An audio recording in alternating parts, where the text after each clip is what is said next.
Hello there, and welcome to the Sleepy Mystery Channel. Tonight, we'll be reaching into the fascinating mystery of lost tribes and exploring the strange possibility that these vanished peoples are actually still out there. Across the world, there are communities whose origins do not fit neatly into the history books. Some carry traditions that seem to hint at ancient civilizations. Some have languages so unique that no one else can understand them. And others are so isolated that their own version of history is totally unrecognizable to our own. This is what makes lost tribes so fascinating. They are not just people from the distant past. They are questions about identity, memory, survival, and the hidden routes our ancestors may have taken. Lost tribes might be hidden in remote jungles or totally isolated by mountains or ocean. Some might only exist in stories or imagination. And in some strange cases, they may actually be living among us. If you enjoy these curious journeys, I invite you to like, subscribe, or share a thought below. It helps others find their way here too, one sleepy soul at a time. But for now, all you need to do is settle in. Let your shoulders relax and notice your eyes grow heavy. And as the day begins to gently fade away, join me as we explore the hidden world of lost tribes together. Let's begin. Entire peoples have vanished from history without leaving a clear trail. Civilizations do not always end with a dramatic final moment. Sometimes a people fades because its name is replaced, its language stops being written, or its descendants become known by another identity. That makes lost tribes especially difficult to trace. We are often not looking for ruins alone. We are looking for memory. A tribe can disappear from official records while surviving in family stories, burial customs, songs, or sacred rules passed down without explanation. In some cases, outsiders assumed the group had been wiped away because they could no longer find the old name on a map. Yet human communities rarely vanish as neatly as chronicles suggest. They split, migrate, adapt, and hide. This leaves a strange gap between history and reality. What looks like disappearance may be transformation. What looks like silence may be survival without witnesses. The deeper question is how many peoples are missing only because no one used the right name. Some isolated tribes still avoid contact by choice and memory. In the modern world, it is easy to assume that every community has been mapped, counted, and brought into ordinary global life. Yet that is not true. A small number of groups continue to keep distance from outsiders, often for reasons rooted in danger rather than mystery alone. Contact has sometimes brought disease, land theft, violence, and pressure to abandon old ways. So refusal can be a form of protection. From a distance, these communities may seem like living time capsules, but that phrase can be misleading. They are not frozen in the past. They make decisions, read threats, and adapt to a world pressing in around them. Their secrecy raises a powerful possibility for lost tribe stories. A people can remain hidden not because the world forgot them, but because they chose not to be found. That changes the mystery from a search for absence into a question about boundaries. Ancient maps may preserve roots of tribes long thought erased. Old maps are not always reliable in the modern sense, but they can be valuable in a different way. They show what people believed, feared, remembered, or were told by travelers who had gone beyond familiar territory. Sometimes a strange place name on a medieval map carries the echo of a tribe that no longer appears in later records. Sometimes a route across desert, mountain, or sea reveals how communities may have moved after conquest or collapse. The mystery becomes even richer when maps include peoples at the edge of known lands, just beyond the reach of certainty. Some mapmakers copied earlier sources, which means a lost tribal name might survive long after direct knowledge had faded. Others added rumors from merchants and pilgrims. That mix of geography and legend makes old maps feel like coded testimony. They may not prove where a vanished people went, but they can preserve the direction of an old memory. The Lemba carry traditions that suggest an unexpected ancient connection. In southern Africa, the Lemba have long described ancestral links to a distant Semitic past. Their traditions speak of migration, sacred duties, food rules, and priestly descent. For many listeners, the most arresting detail is that some practices resemble Jewish customs in ways that seem difficult to dismiss as coincidence.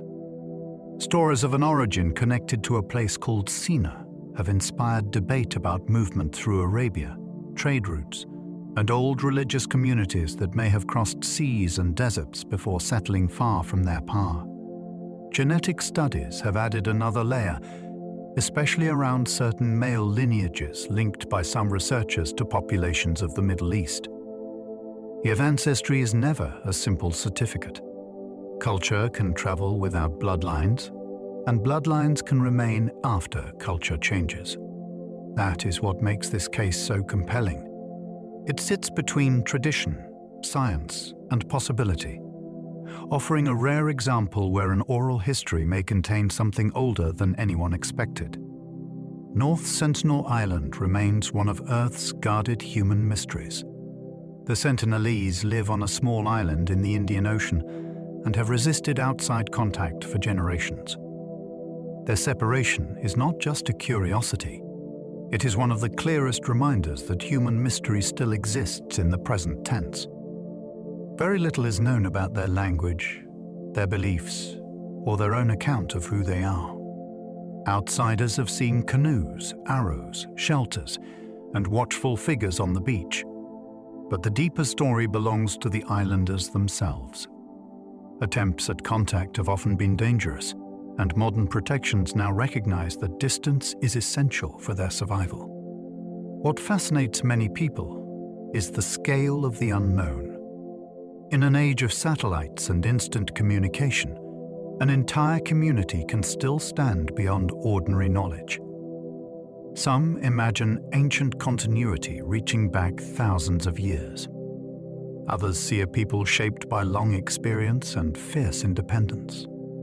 Either way, their mystery remains guarded by choice. The Amazon may hide communities no outsider has ever named. The rainforest has a way of defeating certainty. From above, it can seem like endless green, but beneath that canopy may be small communities whose names have never entered official records. Some are known only through glimpses, garden clearings, abandoned tools, or brief sightings from aircraft. Others may have separated from larger groups after conflict, disease, or the arrival of outsiders. This raises a powerful thought.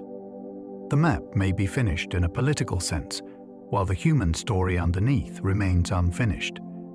In recent years, aerial surveys and satellite images have revealed signs of people living in deliberate isolation.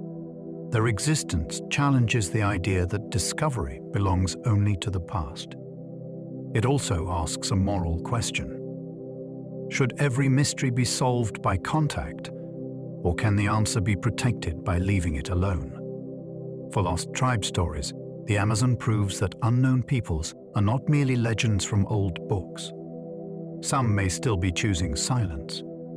Forgotten languages may be the last fingerprints of missing peoples. A language can hold clues that no monument preserves. It can carry old migrations, borrowed words, place names, marriage links, and memories of neighbors who vanished from written history. When a small community speaks a language unrelated to those around it, the mystery deepens. It may be the remnant of an older population that survived conquest by retreating into mountains, forests, or islands. It may also be the result of mixing, where a lost people left behind grammar, sounds, or sacred vocabulary inside another tongue. Linguists can sometimes follow these traces like tracks across time. Yet languages also mislead. Words travel through trade. Names are copied by outsiders. Sacred phrases can be adopted without shared ancestry. That tension makes the search so compelling. A forgotten language is not a simple label. It is a living archive shaped by breath, memory, and survival. When it disappears, a whole corridor of human history may close. Some mountain tribes claim descent from armies history cannot explain. Remote highland communities often preserve origin stories that sound too strange to ignore. Across parts of Asia and the Middle East, some groups have linked themselves to soldiers left behind by ancient campaigns. The most famous version connects certain communities to the army of Alexander the Great. The theory is debated, but its attraction is obvious. Ancient armies marched across enormous distances, and not every soldier returned home. Some may have settled, married locally, and disappeared into the landscape of another people. Over time, the military remnant could become a clan memory. A helmet becomes a legend. A foreign ancestor becomes a founding figure. There are also cases where outsiders projected glamorous origins onto local groups because the story sounded more exciting than ordinary migration. Still, the pattern keeps returning. Mountains preserve difference. Isolation protects unusual customs. A tale dismissed as pride or folklore might contain the distorted outline of a real historical encounter. Lost tribes may survive inside legends that scholars once dismissed. Folklore is often treated as decoration around serious history, but that attitude may miss something important. Legends can preserve information in a disguised form when written records fail. A story about ancestors crossing a great river may remember migration. A tale about a forbidden valley may recall a protected homeland. A myth about strangers arriving with sacred rules may echo contact with another people. Of course, legends change each time they are told. They absorb moral lessons, religious meaning, and local pride. That makes them difficult evidence. Yet difficulty is not the same as emptiness. Many historical discoveries began as rumors that seemed unlikely until archaeology gave them weight. The world of lost tribes sits naturally in that uncertain zone. Some stories may be symbolic. Some may be invented later. Others may be memories wearing the clothing of myth. The challenge is learning how to listen without forcing every legend to confess more than it can prove. Assyrian exile records left more questions than answers about Israel. The Assyrians were careful record keepers when power and conquest were involved. They boasted of campaigns, tribute, captured cities, and deported populations. Their records tell us that people from the northern kingdom of Israel were removed after defeat, yet they do not follow those families across every generation that came after. That missing continuation is the heart of the puzzle. Assyrian policy was designed to break resistance by moving communities into unfamiliar territories. It also brought other peoples into conquered lands. In such a system, identity could fragment quickly. Some exiles may have kept traditions. Others may have blended into imperial populations. A few may have carried names and customs into unexpected regions. The official records give us a beginning, but they do not give us a final destination. That gap has allowed centuries of searching, speculation, and belief. The mystery exists because an empire recorded removal, then history failed to record return. Afghan tribal traditions include claims linked to ancient Hebrew ancestry. Among the Pashtuns, there are long-standing traditions that connect some tribal ancestors to the ancient Israelites. These stories are not marginal curiosities to everyone who tells them. To some families, they form part of identity, genealogy, and remembered status. Names, customs, and oral histories have all been drawn into the debate. Supporters point to practices they believe resemble Jewish law or biblical tribal organization. Skeptics argue that similarities can emerge through later contact, shared regional habits, or the prestige of claiming sacred ancestry. What makes the subject so fascinating is its persistence. The claim has appeared in travel writing, local tradition, colonial-era study, and modern discussion. It refuses to settle into a single category. It is not proven in the way a document might prove a royal decree. Yet it is not easily erased either, because living people have carried it forward. Whether history, legend, or both, the story has become part of the mystery itself. The Pton origin mystery has attracted historians, rabbis, and explorers. Few tribal origin debates have drawn such an unusual mixture of attention. Over the years, religious scholars, colonial officials, travelers, genealogists, and modern researchers have all looked at Pton traditions and asked whether something older lies beneath them. Part of the fascination comes from the region itself. Afghanistan sits along old routes of conquest, trade, and migration. Empires passed through. Armies broke apart. Refugees moved across difficult terrain. In that environment, an ancient community could have been reshaped many times before becoming visible under a later name. Some arguments focus on clan names that seem suggestive. Others focus on codes of conduct, marriage traditions, or stories of descent. None of these pieces solve the case alone. Together, they create a mystery that feels just close enough to touch and just distant enough to resist certainty. The most compelling version is not a simple answer. It is the possibility of layered ancestry hidden inside a proud tribal memory. Ethiopian traditions preserve stories of ancient visitors from Jerusalem. Ethiopia holds one of the most remarkable sacred history traditions in the world. Its national story connects the royal line to King Solomon and the Queen of Sheba, with Jerusalem as the distant source of a spiritual inheritance. Whether read as faith, history, or royal memory, the tradition shaped identity for centuries.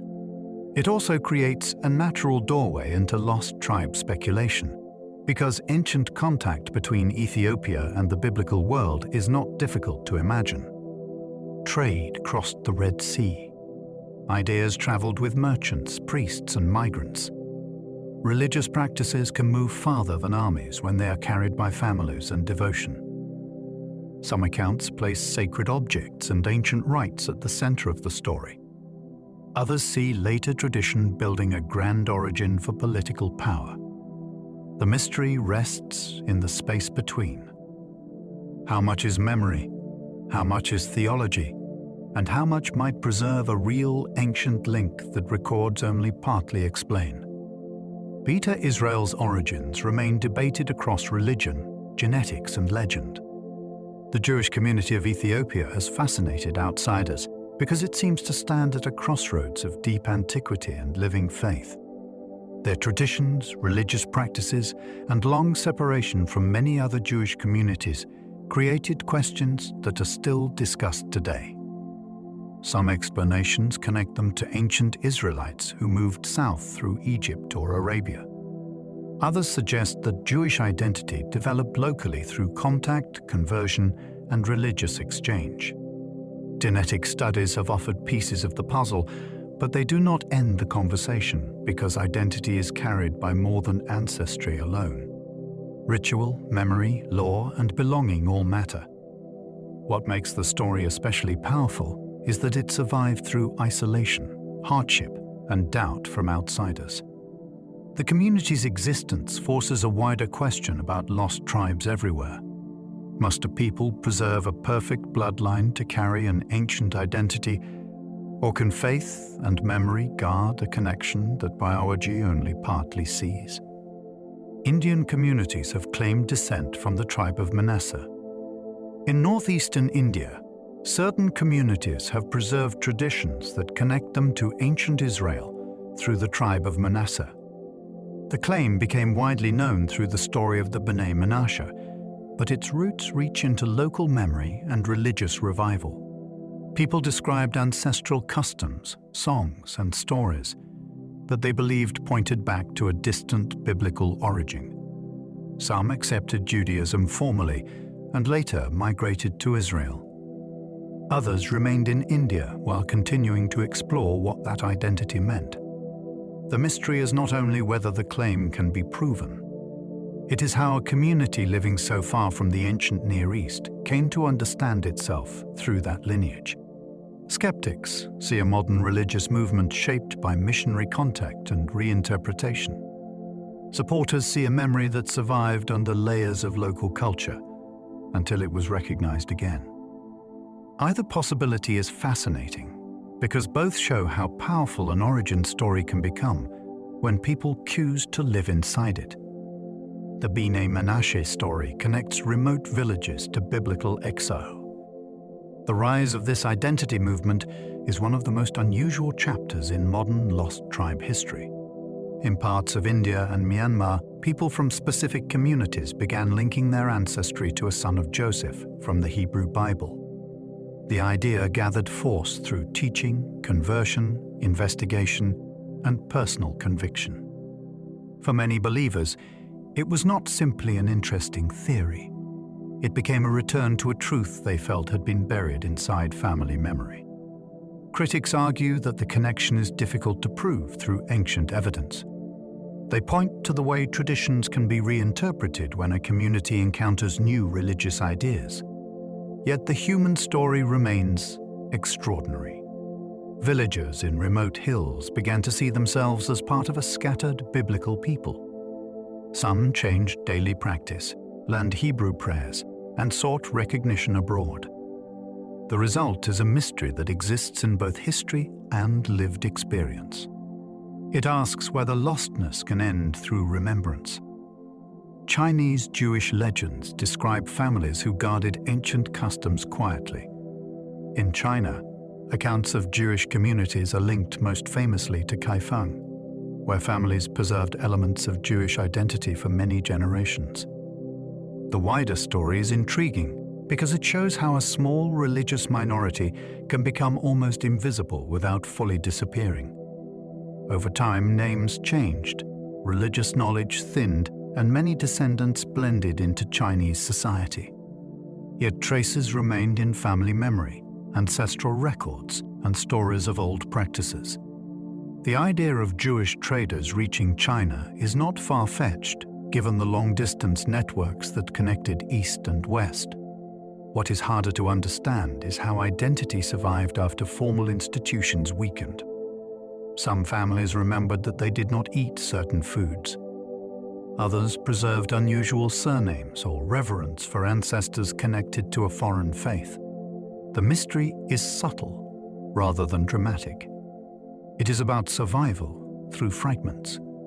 A community can become hidden not by leaving a place, but by becoming part of it. Kaifeng's Jewish community may preserve echoes of forgotten migrations.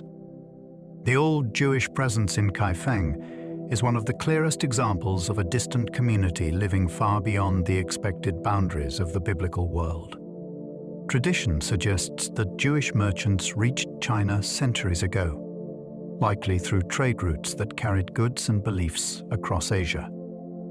They built a synagogue, kept sacred texts, and formed families in a major Chinese city.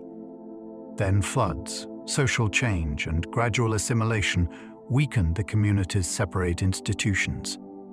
By the time outsiders took renewed interest, many descendants no longer practiced Judaism in a formal way.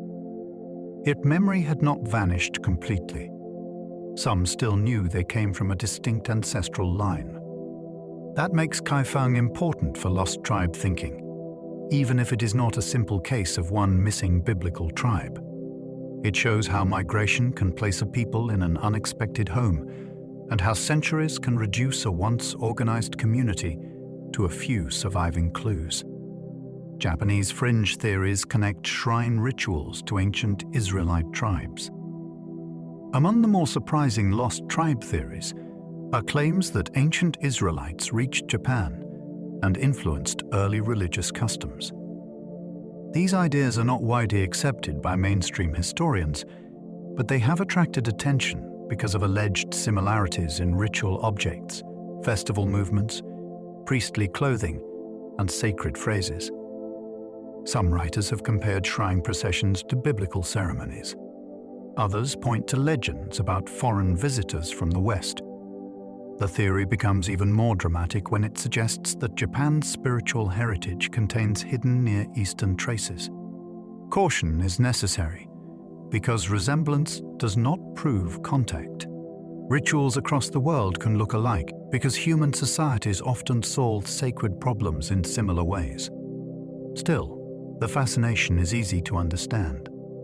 Japan developed on islands that received cultural influence from many directions over long periods. If even a small ancient connection existed, it would change the way some people imagine the movement of tribes, beliefs, and sacred symbols across the world. Cherokee origin legends have been linked to lost Hebrew theories. For centuries, outsiders tried to explain Native American origins through biblical frameworks, and the Cherokee became part of that larger obsession. Some writers pointed to clan structures, purification customs, and stories of migration as possible signs of Israelite descent. Today, that theory is not accepted as mainstream history, and it often tells us more about the people making the claim than about Cherokee identity itself. Yet the mystery still matters because it reveals how powerful lost tribe thinking became. People looked at a nation with deep traditions and tried to place it inside a familiar sacred story. Cherokee oral history has its own depth, its own memory, and its own homeland meaning. The real fascination may be the collision between two ways of explaining the past. One comes from indigenous continuity. The other comes from outsiders, searching for biblical traces everywhere. Between them sits a strange chapter in the history of mystery hunting. British Israelism turned lost tribes into a national mystery story. In the 19th century, a bold idea took hold among certain writers in Britain. They claimed that the British people were descended from the missing tribes of Israel, and that this hidden ancestry explained empire, prophecy, and national destiny. The argument drew on supposed links between ancient names, royal symbols, biblical passages, and migrations across Europe. To supporters, it made Britain part of a sacred timeline. To critics, it was a dramatic theory built from selective clues. What makes it fascinating is how far the idea traveled. It influenced religious movements, political thinking, and popular imagination. It turned an ancient exile into a story about modern power. Some versions even connected royal lines to King David. The evidence is weak, but the cultural impact was real. A lost tribe mystery became a mirror in which a whole nation could imagine itself chosen, hidden, and finally revealed. Mormon tradition reimagined vanished tribes across a hidden American past. The Book of Mormon presents a sacred history in which ancient peoples connected to Israel crossed the ocean and lived in the Americas. For believers, this is not a fringe theory, but a central religious narrative. For others, it sits inside the wider world of lost tribe speculation and alternative ancient history. The story is compelling because it places biblical ancestry in a setting far from the Near East. It suggests migrations across dangerous waters, lost records buried in the earth, and civilizations remembered through revelation rather than ordinary archaeology. Some people have tried to connect its peoples to Native American histories, while many Native communities reject those outside interpretations. The mystery is therefore both spiritual and historical. It asks how sacred texts create maps of the past, and how those maps shape identity. Whether approached through faith or curiosity, it remains one of the most influential lost tribe stories in modern religion. The Scythians became suspects in the search for missing Israelites. The Scythians thundered across the ancient world as horse-riding warriors from the Eurasian steppe. Because they appeared in regions where displaced peoples might have passed, Some writers proposed that they were connected to the lost tribes of Israel. The theory often depends on movements after Assyrian exile, changes in tribal names, and the idea that Israelite groups could have transformed into a steppe people. Mainstream historians usually treat the Scythians as an Iranian-speaking culture with their own deep roots. Still, the attraction of the theory is easy to understand. A vanished biblical population and a powerful nomadic confederation both move through the same broad shadows of antiquity. Ancient sources describe the Scythians with awe and confusion, which leaves room for speculation. Their mobility makes them perfect candidates for imaginative history. They could appear, disappear, and reappear under new names. That is exactly what lost tribe hunters are always hoping to find. Khazar conversion stories blur the line between empire and ancestry. The Khazars ruled a powerful medieval realm between the Black Sea and the Caspian Sea. Their elite is often said to have adopted Judaism, although the scale and meaning of that conversion remain debated. This single claim has inspired an enormous amount of speculation. Some people have imagined the Khazars as a bridge between ancient Israel and later Jewish communities in Europe. Others argue that the evidence has been stretched far beyond what it can support. The mystery is fascinating because it turns a political choice into a question of ancestry. Did rulers convert for diplomacy, belief, or independence from surrounding powers? Did the wider population follow, or was the change limited to the court? After the Khazar state declined, what happened to those who had taken on Jewish identity? The story resists simple answers. It reminds us that tribes can be lost through religion, politics, and the disappearance of a kingdom's name. Medieval travelers searched for lost tribes beyond impossible river barriers. In the Middle Ages, some accounts placed the missing tribes behind strange natural obstacles at the edge of the known world. One of the most famous ideas described a fierce river that could not be crossed when people tried to reach it. Stories like this were not just entertainment. They gave shape to a deep belief that the exiled tribes still existed somewhere, preserved until a future moment of revelation. Travelers, rabbis, and mapmakers repeated versions of the tale, and each retelling moved the tribes farther into mystery. The barrier mattered because it explained why no one could easily find them. It also protected the hope that they had survived intact.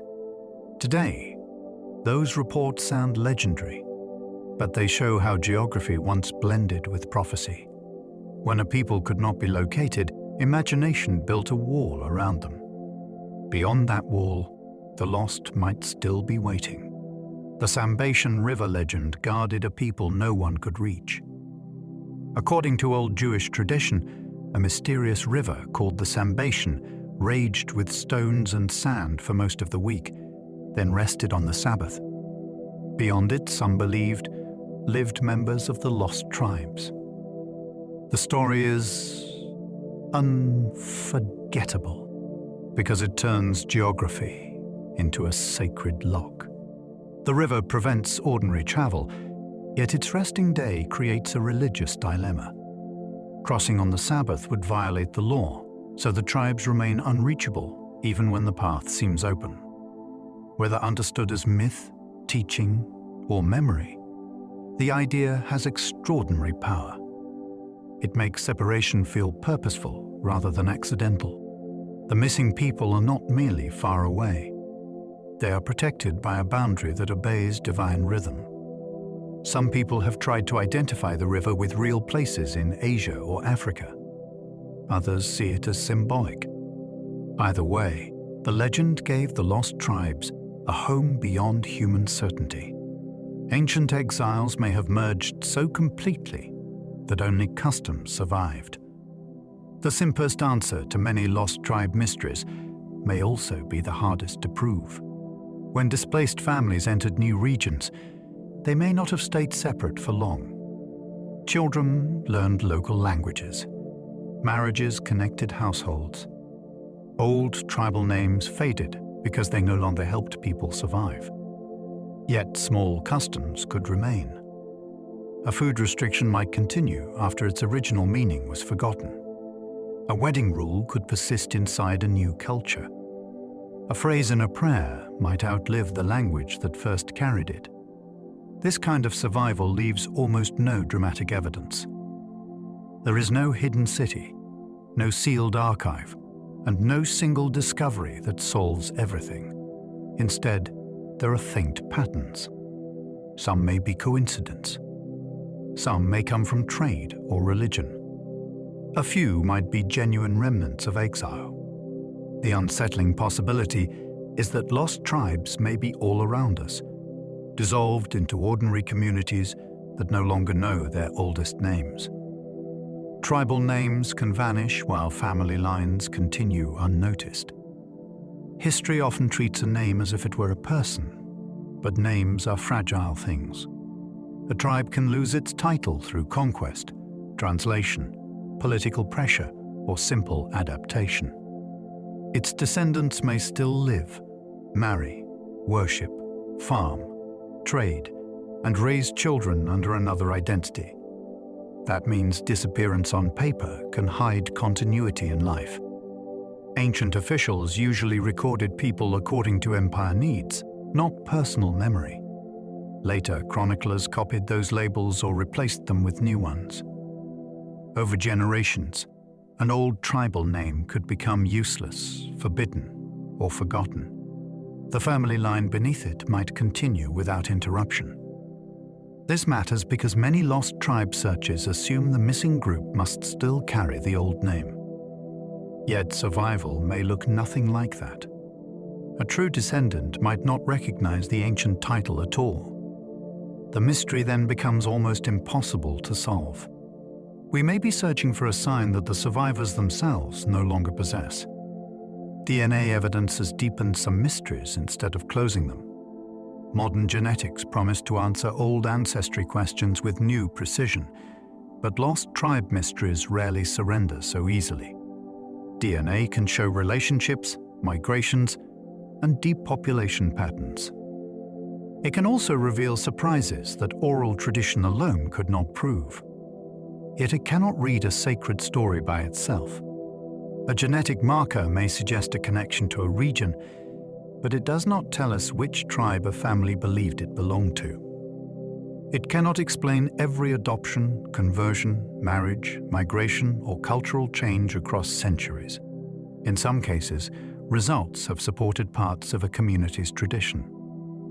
In others, they have complicated the story by sharing mixed origins or unexpected links. That does not make the mystery less interesting. It makes it more human. People are not museum specimens. They carry ancestry through blood, memory, practice, and belief. Science can open a door, but it may reveal a larger maze behind it. The Lemba priestly clan carries one of the strangest ancestry puzzles. Within the Lemba community, a particular priestly lineage has drawn attention because some genetic studies found a notable connection often discussed alongside Jewish priestly ancestry. For many people, this detail feels like a spark dropped into an already fascinating story. The Lemba had long preserved traditions of distant origin, ritual separation, and sacred responsibility. Then modern testing seemed to give at least part of that memory an unexpected scientific echo. The debate is careful because genetic patterns can be interpreted in more than one way. A Middle Eastern connection does not automatically prove a direct link to ancient Israel, and a priestly marker does not tell a complete cultural history. Still, the case remains striking. It shows how an oral tradition, once dismissed by outsiders, can meet modern evidence in a way that forces people to look again. The puzzle is not closed. It is alive, balanced between inherited memory and measurable ancestry. Yemen's Jewish traditions may preserve memories older than written records. The Jewish communities of Yemen were among the most distinctive in the wider Jewish world. shaped by long residence on the Arabian Peninsula. Their traditions spoke of ancient settlement, sometimes linked to periods far earlier than many outside historians can firmly document.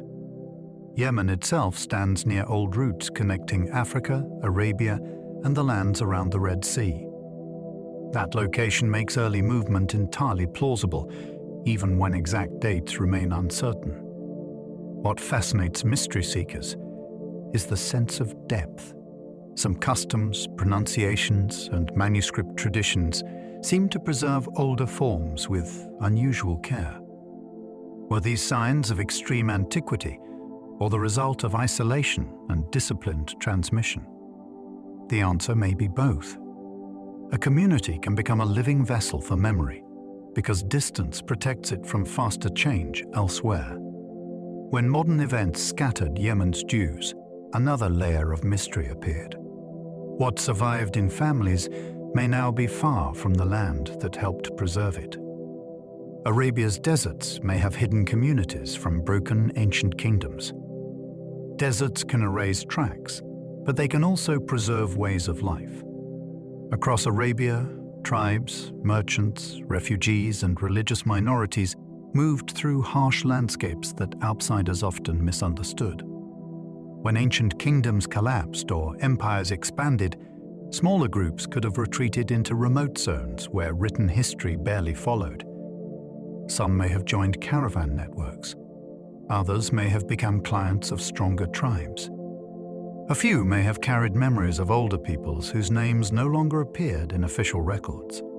This possibility matters for lost tribe traditions because Arabia sits between several worlds.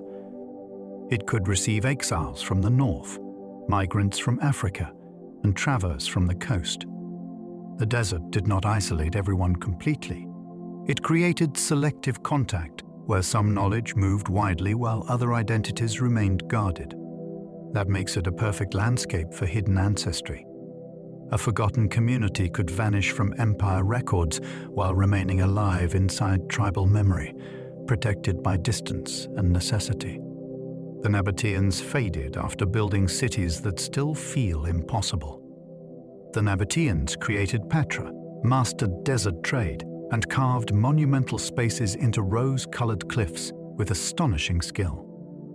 Then their separate identity gradually dissolved after Roman annexation and wider cultural change. They did not vanish overnight, which makes their disappearance more intriguing. Their cities remained, but their voice became harder to hear. Inscriptions survive, yet they do not explain every belief, migration, or social transformation. Their wealth came from controlling routes across difficult terrain, especially the movement of incense and other valuable goods. When trade patterns shifted, the foundation of their power weakened. Some descendants likely blended into surrounding populations. Others may have carried Nabatean customs into later Arab societies without preserving the old name. Alternative thinkers sometimes wonder whether their engineering knowledge came from sources not fully understood, because Petra seems almost too ambitious for its setting. The more grounded mystery is still powerful. How does a people capable of such beauty become almost invisible behind the monuments it left behind? Petra's builders left behind monuments but few personal voices. Walking through Petra is like entering a city that refuses to explain itself fully.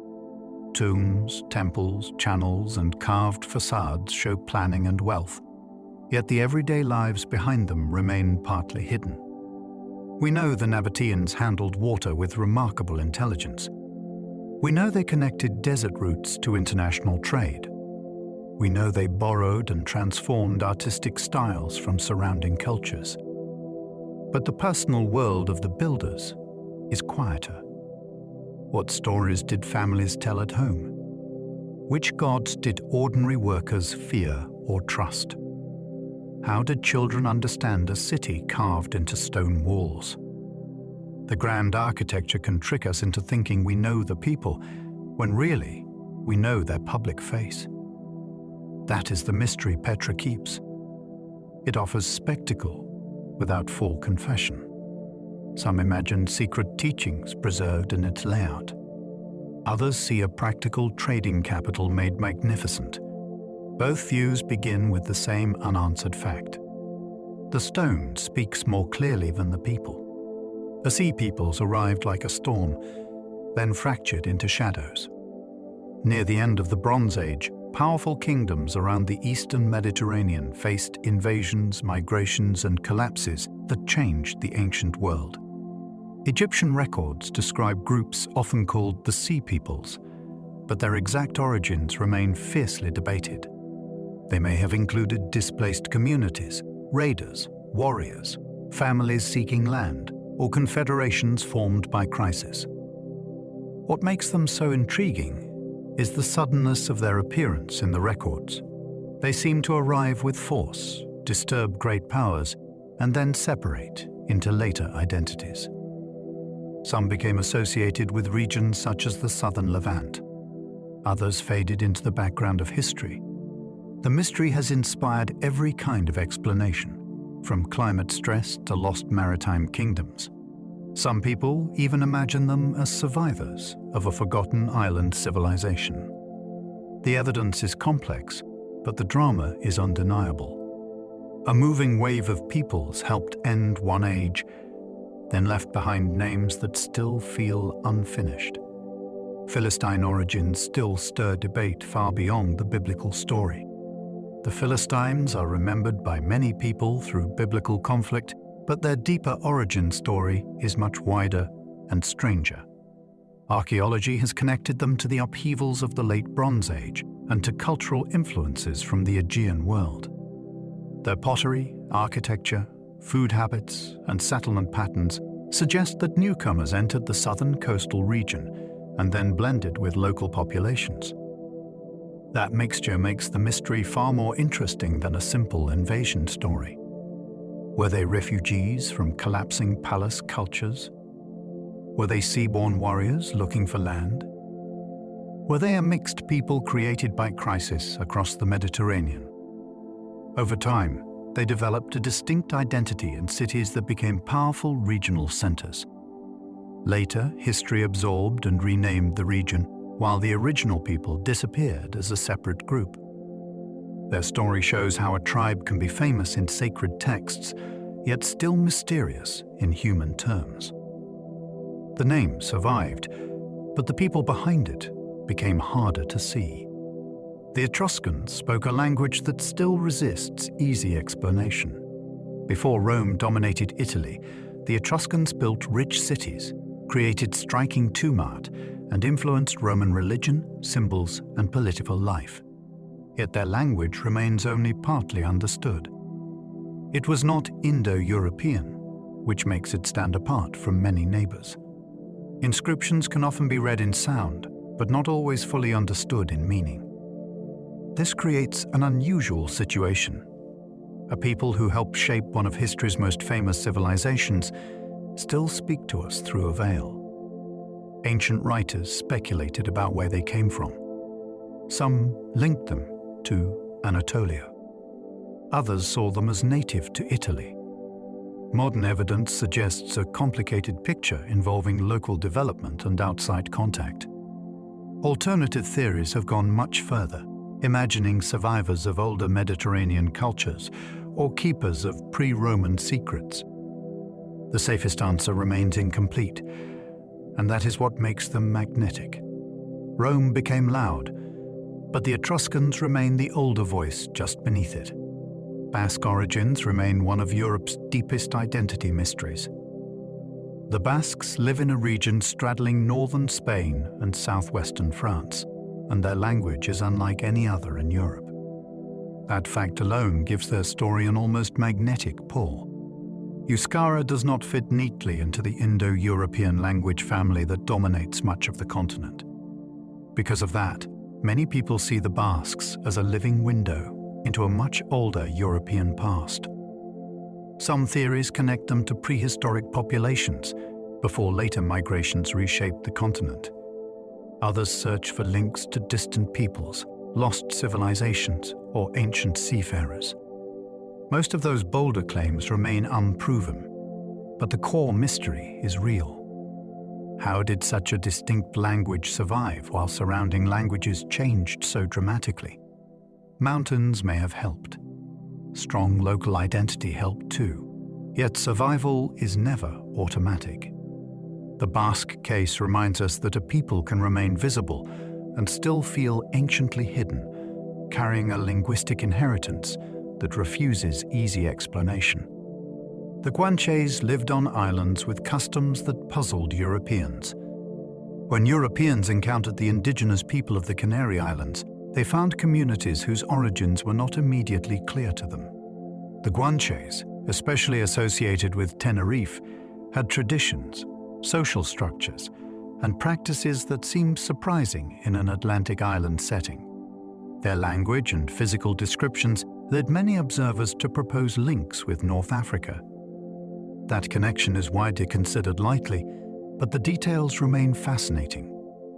How did their ancestors reach the islands? Why did some aspects of seafaring knowledge appear limited by the time Europeans arrived? What had changed during centuries of isolation? The Guanches also mummified some of their dead, which invited comparisons to Egypt and fueled more speculative theories. Some people imagined lost Atlantic cultures or forgotten migration waves. The grounded story is already compelling. A North African-related people crossed to volcanic islands, developed distinct island societies, and then faced conquest. Their identity was disrupted, but traces remain in heritage, place names, and memory. Canary Island mummies raise questions about forgotten ocean crossings. The mummification practices of the ancient Canary Islanders have long invited fascination. To many outsiders, the presence of carefully preserved bodies on Atlantic islands immediately suggested contact with Egypt. That idea is dramatic, but the real picture may be more complex. Similar practices can develop independently when people share concerns about ancestry, status, and the afterlife.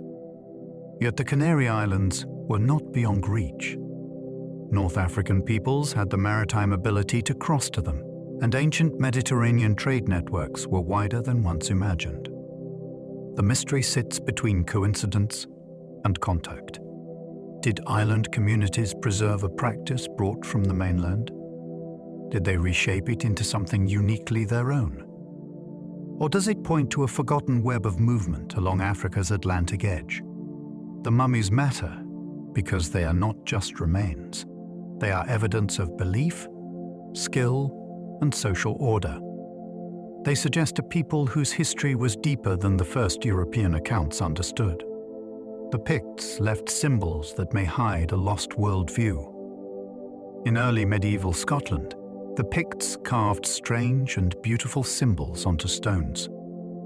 Animals, abstract shapes, mirrors, combs, and mysterious paired signs appear again and again. Their meaning remains debated, and that uncertainty gives the Picts much of their aura. These symbols may represent names, clans, sacred ideas, political messages, or a writing system unlike the familiar alphabets around them.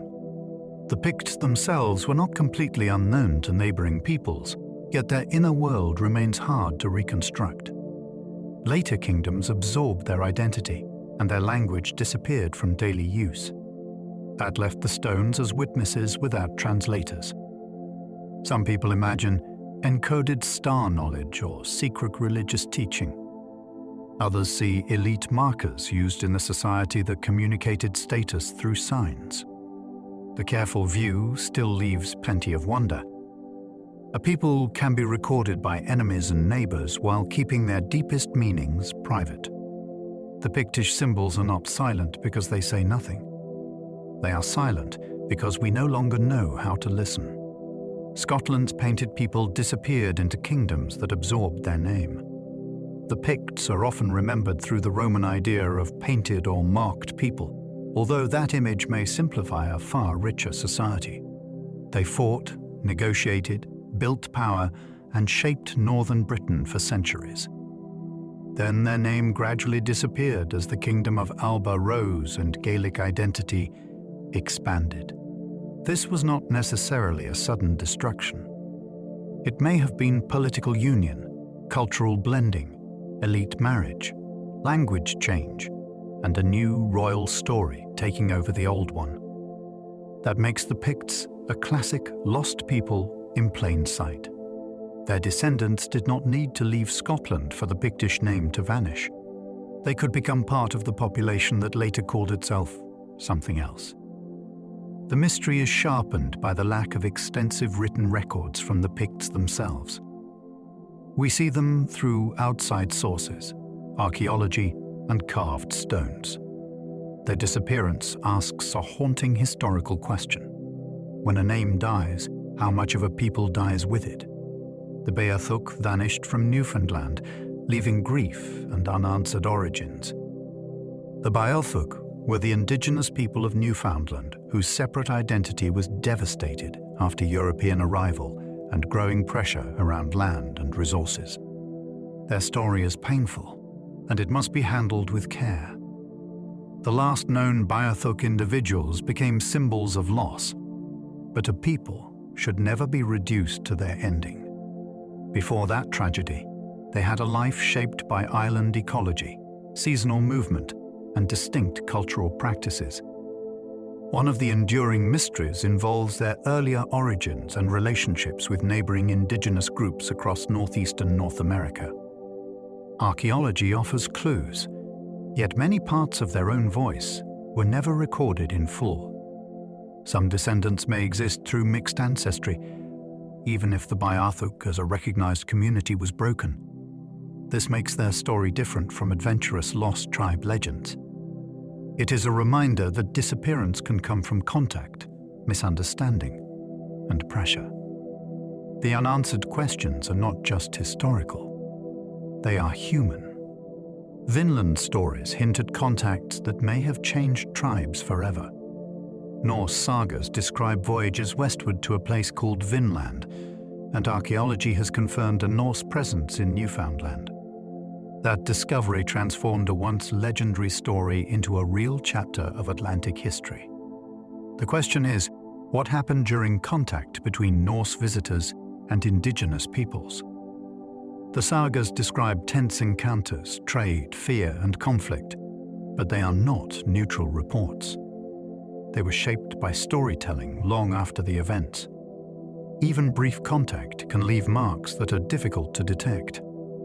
A tool, a word, a rumor, or a memory of strangers with unfamiliar goods might spread beyond the original meeting place. Some have wondered whether lost or little-known indigenous traditions preserve echoes of these encounters. Others argue that the Norse stay was too short to alter much.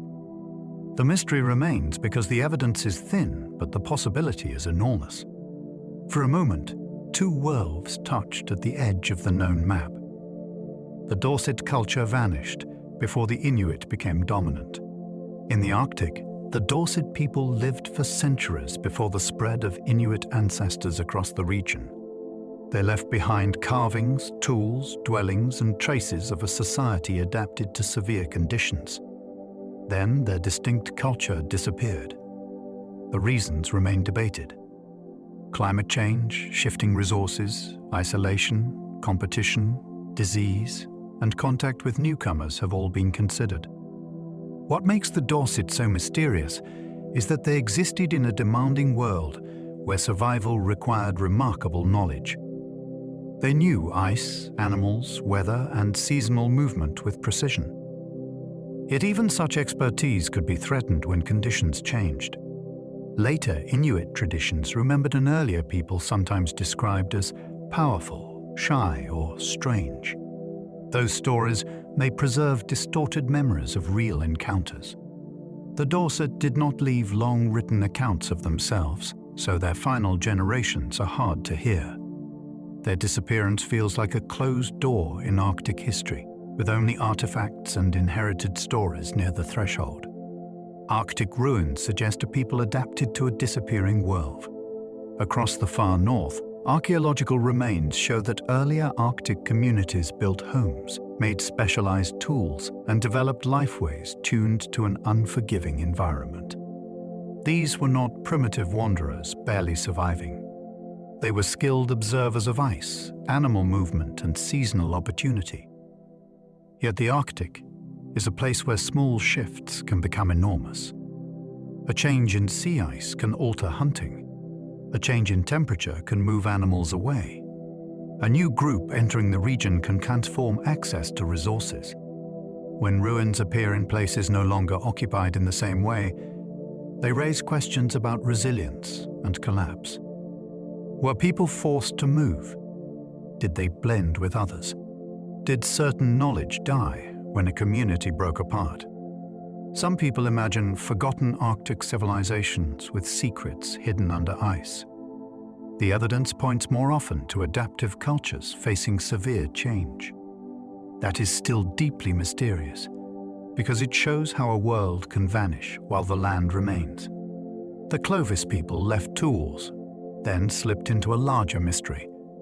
Clovis points are among the most famous artifacts in North American archaeology. Their distinctive fluted shape appears across wide areas, which once led many to imagine a single pioneering people spreading rapidly through a new continent. For decades, Clovis was treated as a kind of starting line for the story of the first Americans. Then older sites began to challenge that view. The tools remained impressive, but their meaning changed. Were Clovis people descendants of earlier migrants already living in the Americas? Did the technology spread through trade, teaching, or shared hunting practice? Did climate upheaval and changing animal populations end the distinctive tradition?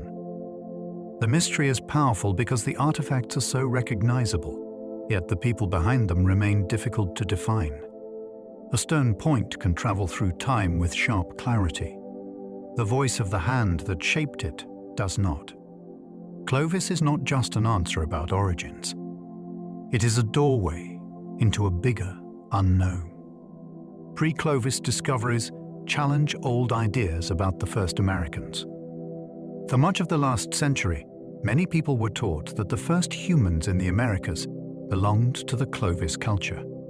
Then discoveries at older sites forced a major rethink.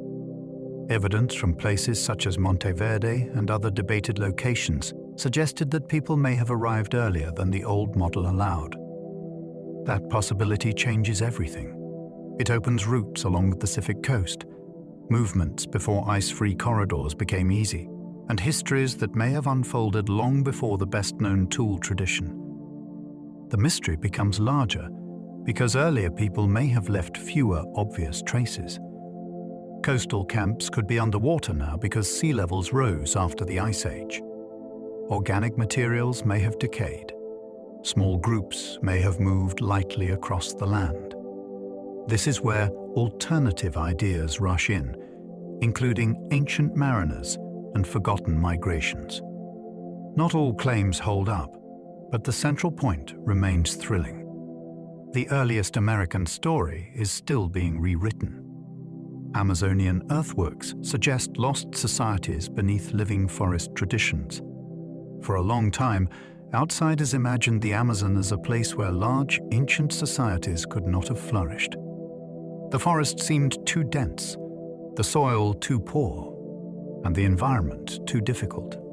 Then researchers began identifying earthworks, raised fields, roads, ditches, and settlement patterns that changed the picture. These discoveries suggest that parts of the Amazon once held organized communities capable of shaping the landscape at impressive scale. The forest was not simply wilderness around them. In some places it may have been managed, enriched, and lived in with deep knowledge. This matters for lost tribe mysteries because it suggests that people disappeared not by leaving nothing, but by leaving signs that were misunderstood. Living indigenous traditions may preserve fragments of those older worlds, though they should not be treated as relics. Some people imagine hidden cities still waiting. The real wonder is already enough. The Amazon may be a human landscape wearing the face of forest. The Kuhikugu ruins hint at crowded cities in the jungle. In the Upper Xingu region of Brazil, traces of an ancient settlement system have changed how many people imagine the Amazon's past. Rather than a few scattered camps, The evidence points to planned communities linked by roads, ditches, and organized spaces. Kuhikugu is especially fascinating because it suggests a world that was large, structured, and adapted to the forest, without resembling the stone cities people usually expect. Its builders may have created a kind of urban life that worked with the environment instead of clearing it completely. That idea feels almost like a hidden civilization hiding in plain sight. For generations, outsiders looked at the forest and saw emptiness. Yet the land itself held the pattern of former human order. Some people wonder whether more settlements remain unnoticed beneath trees and soil. The deeper mystery is not just where the people went. It is why their achievement was so hard for the modern world to recognize. Terra preta soils may reveal forgotten builders of the Amazon. Across parts of the Amazon, patches of unusually rich dark earth appear where the surrounding soil is often far less fertile. This soil is not a simple natural accident. It seems to have been created or improved by people through charcoal, food remains, pottery fragments, and long-term settlement activity. That matters because it points to communities that understood how to make the forest more productive over generations. They were not merely living off the land. They were changing the land in ways that could last for centuries. Some people see terra preta as evidence of advanced ecological knowledge that was later forgotten or dismissed. Others wonder whether it marks the footprint of societies far larger than old textbooks allowed. Each patch becomes a clue to a missing population. The mystery is practical and mind-bending at the same time. If the soil itself was engineered, then the forest may be holding a record of lost human intelligence. El Dorado legends may preserve memories of real, complex societies. The story of El Dorado is often treated as a fantasy about a golden king or a hidden city of impossible wealth. Yet legends rarely appear from nowhere. In South America, tales of rich inland powers may have grown from real encounters with organized societies, ritual splendor, and long-distance trade. Europeans misunderstood much of what they heard, then exaggerated it through greed and imagination. But beneath the fever dream, there may have been genuine memory. Some indigenous worlds used gold in ways that were ceremonial rather than monetary. A ruler covered in shining dust could become, in foreign minds, an entire city made of treasure. Later expeditions failed because they chased the wrong kind of truth. The most intriguing possibility is that El Dorado was never one place. It may have been a distorted echo of many societies whose political systems collapsed, changed, or vanished from outside view before they could be properly understood. The Marajo culture shaped an island world few people remember.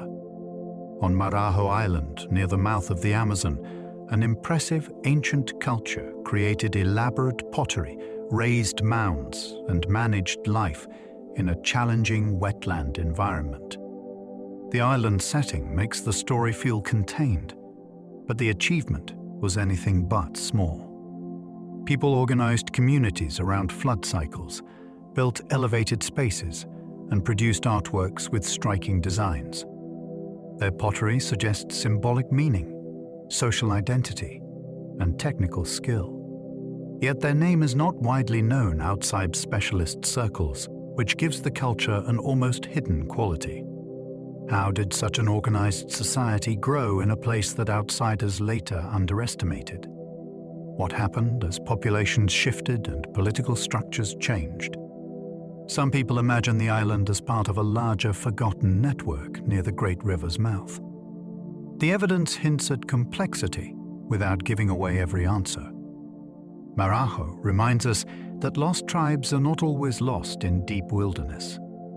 Sometimes they are lost because history looked past them. Bolivia's Llanos de Moxos hides canals, mounds, and vanished communities. In the Bolivian lowlands, the Llanos de Moxos contains traces of a transformed landscape, built by ancient communities with remarkable planning. Raised fields, causeways, canals, and mound settlements show that people managed water across a vast seasonal floodplain. This was not accidental living. It was deliberate engineering shaped around rain, flood, farming, and movement. For a long time, many outsiders assumed such environments could not support dense societies. The land now argues otherwise. It suggests communities that understood how to turn difficult conditions into opportunity. Some people wonder whether these systems supported populations far larger than once imagined. Others see a network of regional groups rather than a single lost kingdom. Either way, the result is astonishing. The landscape itself becomes the archive. Instead of stone temples, it offers earthworks stretched across open country. The vanished communities of Moxos challenge the old belief that complexity must look like monuments to be real. The Nazca lines may reflect a culture we barely understand. The enormous lines and figures etched into the Peruvian desert have become one of the world's most famous mysteries. Birds, animals, straight paths, and geometric shapes cover the ground at a scale that makes them most striking from above. The Nazca people created them with simple methods, yet their purpose remains debated. They may have marked ritual pathways, water-related ceremonies, astronomical alignments, or sacred landscapes. Some people take the mystery much further and imagine signals, sky beings, or knowledge that seems out of place in the ancient world. The more grounded puzzle is still extraordinary. Why would a culture invest so much effort into images best appreciated from high vantage points? Perhaps the lines were meant for gods rather than humans. Perhaps walking them mattered more than seeing them. The Nazca left pottery, textiles, and settlements, but the desert drawings carry a different kind of message. They remain clear to the eye and elusive to the mind. Tiwanaku's decline left Andean communities carrying fragments of older power. Near Lake Titicaca, Tiwanaku once stood as a major ceremonial and political center with monumental architecture, carved stonework, and far-reaching influence. Its power shaped communities across the Andes, yet its decline remains debated.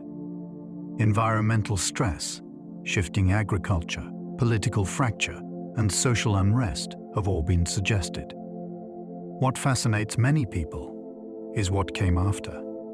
When a great center weakens, its people do not simply vanish. Specialists, priests, farmers, builders, and families move into new settings. They carry symbols, stories, and techniques with them. Later Andean societies may have inherited pieces of Tiwanaku's world without preserving a complete memory of its original meaning. Some people see Tiwanaku as evidence of lost high knowledge because its stonework and layout feel unusually sophisticated. Others see a powerful human society responding to change. Both views circle the same mystery. A once commanding culture faded, yet fragments of its influence may have continued speaking through the people who followed. The Chachapoya became the cloud people of unanswered origin stories. High in the cloud forests of northern Peru, the Chachapoya built fortified sites, cliff tombs, and monuments in landscapes that feel difficult even before imagining ancient construction. Later, Inca accounts described them as fierce and distinct, yet those accounts were shaped by conquest. Their own full story is harder to recover.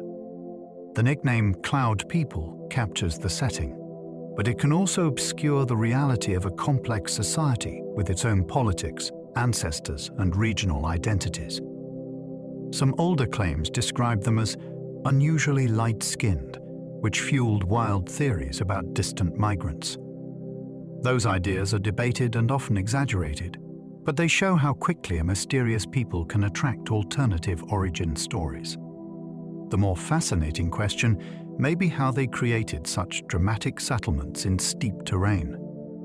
Their cliff burials suggest deep reverence for the dead and a worldview tied to height, visibility, and protection. Much remains unresolved, and the mountains keep many answers out of easy reach. Inca records describe conquered groups whose earlier histories were erased. The Inca Empire expanded across a huge region and absorbed many peoples into its system. It moved communities, reorganized labor, imposed state rituals, and recorded history through official memory. That process created power, but it also blurred older identities. Many groups had their own origin stories before Inca rule, yet those stories were often reshaped to fit imperial order. When Spanish chroniclers later wrote about the Andes, they frequently relied on Inca perspectives or colonial concerns. This means some pre-Inca peoples are visible only through the voices of those who conquered or classified them. Their names survive, but their inner histories may be missing. The mystery is not always a disappearance of bodies. It can be a disappearance of viewpoint. Somewhere beneath the imperial story lie smaller worlds of chiefs, sacred places, rival alliances, and remembered migrations. Some may still survive in local tradition, but the original shape is difficult to restore. The Maya collapse involved survivors rather than a total disappearance. People often speak as though the Maya vanished, but that is one of the great misunderstandings of ancient history. Maya communities survived, adapted, and continue today.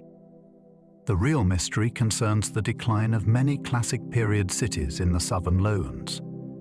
Monument carvings slowed, royal courts weakened, populations shifted. Some centers were abandoned, while others transformed. Drought, warfare, political failure, farming stress, and broken trade relationships may all have played roles. That makes the story more interesting than a simple disaster. It was a long unraveling of systems that had once seemed powerful and sacred. Some people imagine hidden knowledge, prophecy, or cosmic timing behind the collapse. Others focus on kings who could no longer prove they controlled the world they claimed to mediate. The most important point is that the people did not dissolve into nothing. The cities changed, but Maya identity endured. This is not a mystery of extinction. It is a mystery of transformation. Hidden Maya cities still emerge beneath jungle through modern scanning. Modern scanning technology has revealed roads, platforms, terraces, and settlement patterns beneath thick forest cover in the Maya region. These discoveries have made the ancient landscape look far more crowded and connected than many people once believed. What seemed like isolated ruins may have been part of larger networks of movement, farming, defense, and political control. The mind-bending part is that these features were there all along. People walked above them without seeing the full pattern. This gives the Maya mystery a new energy, because the story is still expanding in real time. There may be more cities, more neighborhoods, and more hidden relationships between known sites. Some people imagine that the jungle deliberately protects older knowledge from a world not ready to understand it. The practical truth is just as thrilling. Nature covered the evidence, but did not erase it. Every new survey can change the map of an entire civilization. Some Maya prophecies were misunderstood, reshaped, and turned into legend.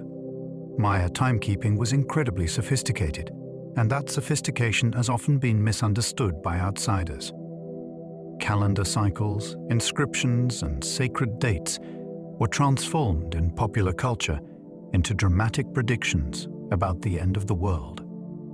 The most famous example involved a cycle ending that many people wrongly treated as a prophecy of destruction. This reveals a fascinating problem with lost knowledge. When a cult's ideas are separated from their original setting, later audiences may turn them into something stranger than they were. Yet the real Maya understanding of time remains mysterious enough without exaggeration. It connected rulers, ceremonies, creation stories, and cosmic order in ways that still challenge simple explanation. Some people believe the calendars preserved forgotten astronomical wisdom. Others see a system of sacred history that made political power feel aligned with the universe.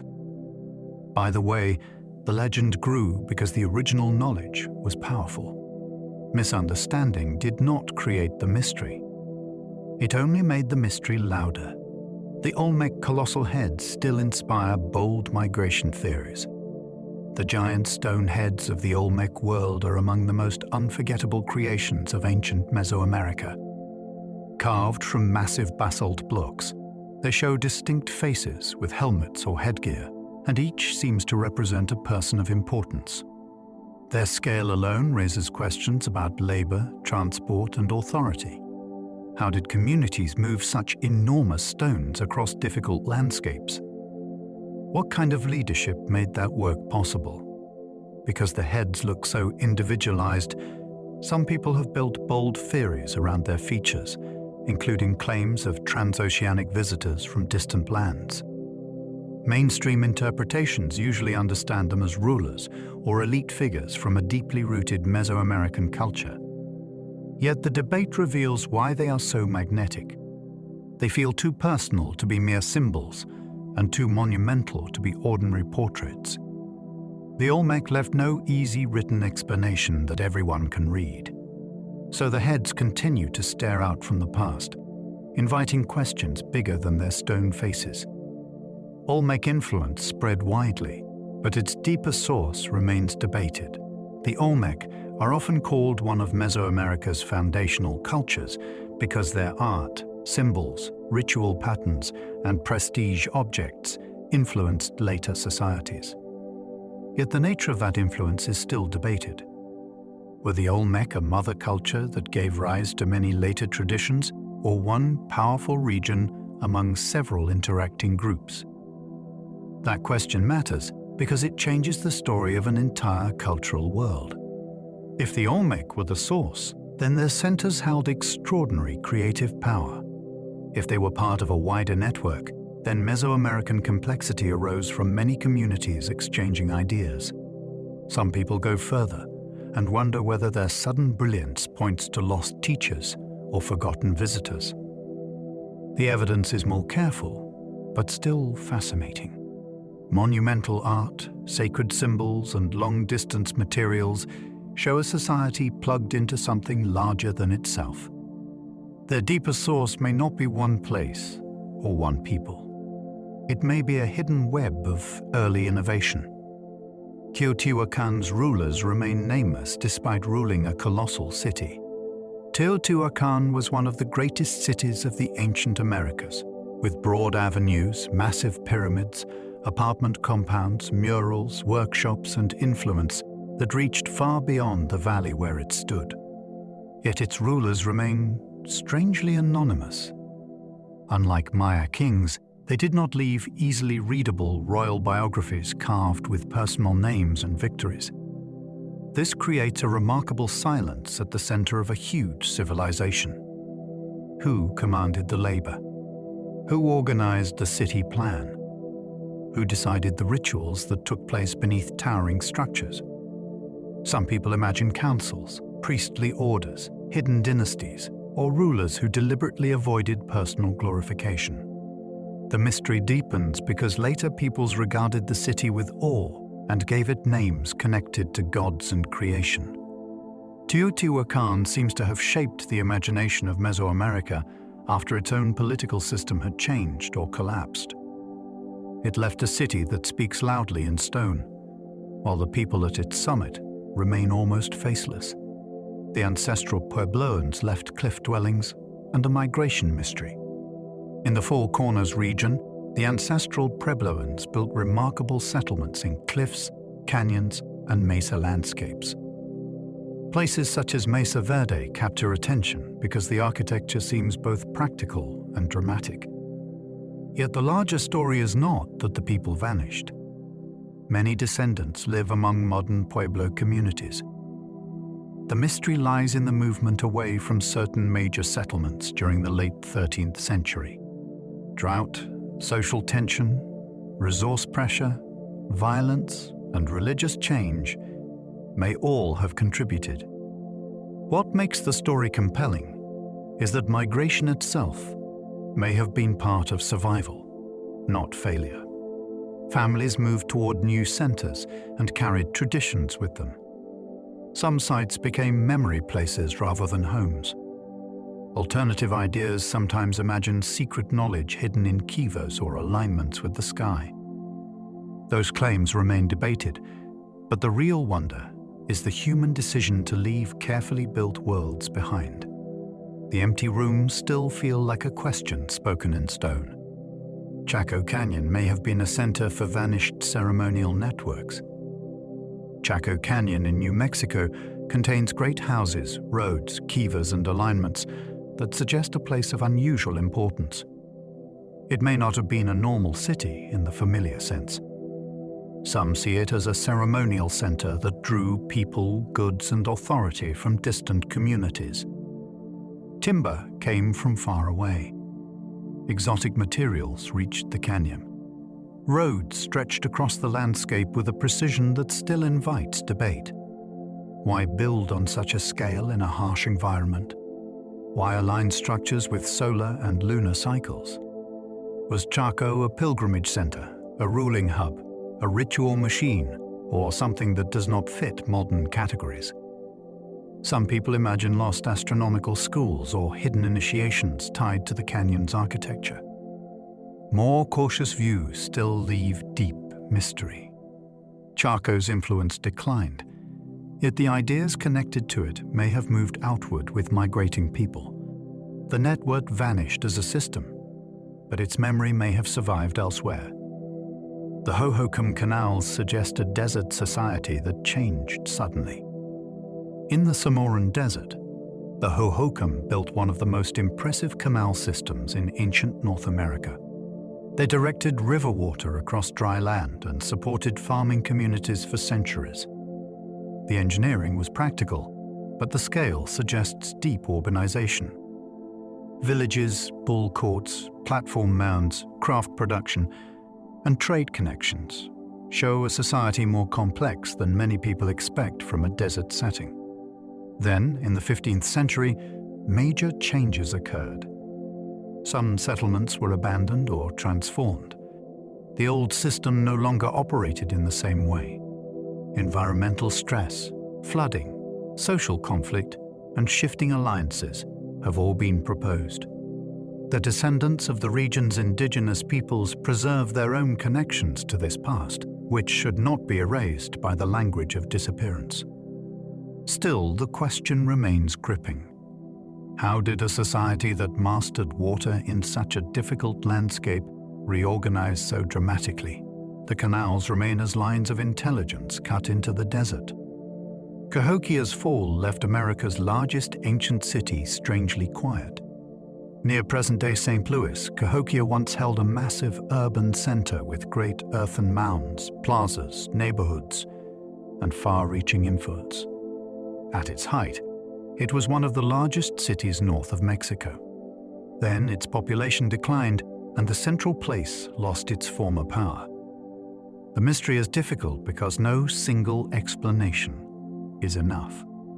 Flooding, climate stress, political strain, resource demands, disease, and social unrest may have combined over time. Some people focus on Monk's Mound and wonder what ceremonies or authority once took place there. Others imagine a sacred city whose power failed when people no longer believed its leaders could maintain order. What makes Cahokia so compelling is how little it appears in popular imagination compared with its scale. A major city rose in the heart of North America, then became quiet before Europeans fully understood what had been there. The mounds remain, but the city's final decision is still unknown. The Mississippian world fractured before Europeans understood its scale. The Mississippian cultural world included towns, chiefdoms, mound centers, trade routes, and ceremonial patterns across a huge region. It was not one empire, but it shared symbols and practices that connected many communities. By the time Europeans began recording parts of the Southeast and Midwest, much had already changed. Some centers had declined. Populations had moved. New political arrangements had formed. Disease and colonial disruption soon made the picture even harder to reconstruct. The result is a mystery of timing. Outsiders arrived late, then acted as if what they saw was the whole story. In reality, they were witnessing a world after major transformations had already taken place. Some later indigenous nations may carry cultural inheritances from Mississippian ancestors, but the exact pathways are complex. The lost tribe angle here is not about a single vanished people. It is about an entire network whose peak had passed before it could describe itself in writing for outsiders. Mound builder myths once hid the achievements of real native peoples. For a long time, many outsiders refused to believe that native peoples had built the great mounds found across North America. Instead, they invented mysterious lost races, wandering Israelites, ancient giants, or visitors from distant continents.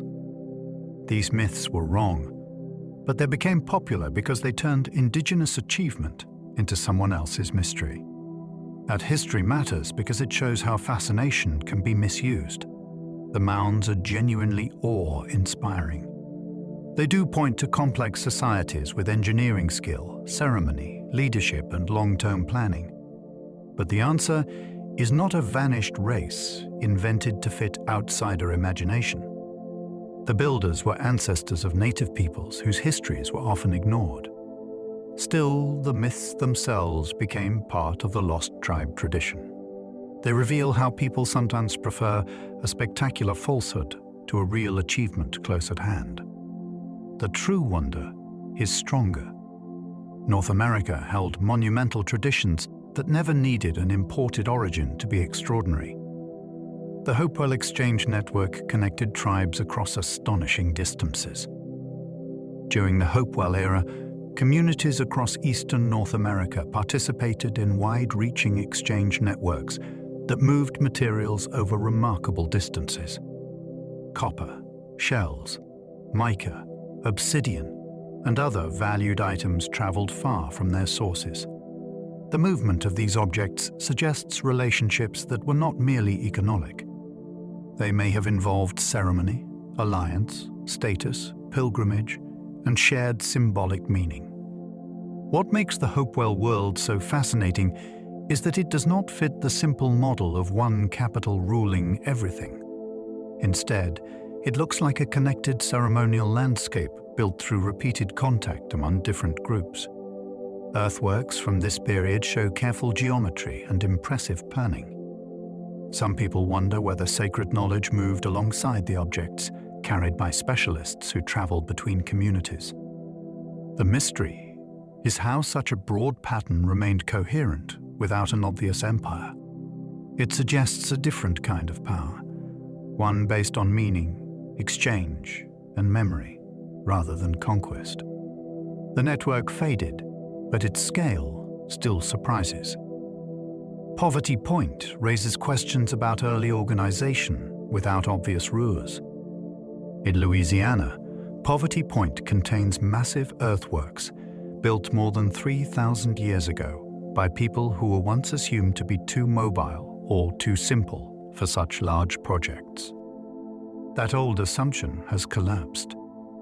The site shows that hunter-gatherer communities could organize labor, shape landscapes, and create monumental places without fitting the familiar model of kings, palaces, or farming states.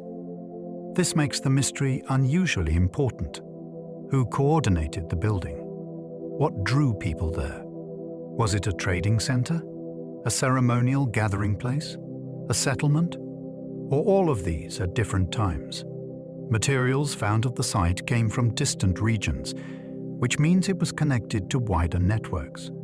Some people imagine a lost teaching center where knowledge moved across the ancient Southeast. The evidence does not need exaggeration to be astonishing. Poverty Point challenges the idea that social complexity must follow one predictable path. It shows an older American world organized in ways we still struggle to define. Doggerland's drowned people may survive only through scattered genetic traces. Between Britain and mainland Europe, there was once a low-lying landscape, now covered by the North Sea. People lived there when sea levels were lower after the Ice Age. They hunted, gathered, traveled, and built lives in a world that gradually disappeared beneath rising water.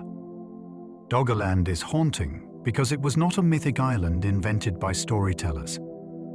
It was real land, and its people had to respond as coastlines shifted and familiar places were lost. Some may have moved into Britain. Others may have joined communities on the continent. Their separate identities, if they had names we would recognize as tribal, are gone.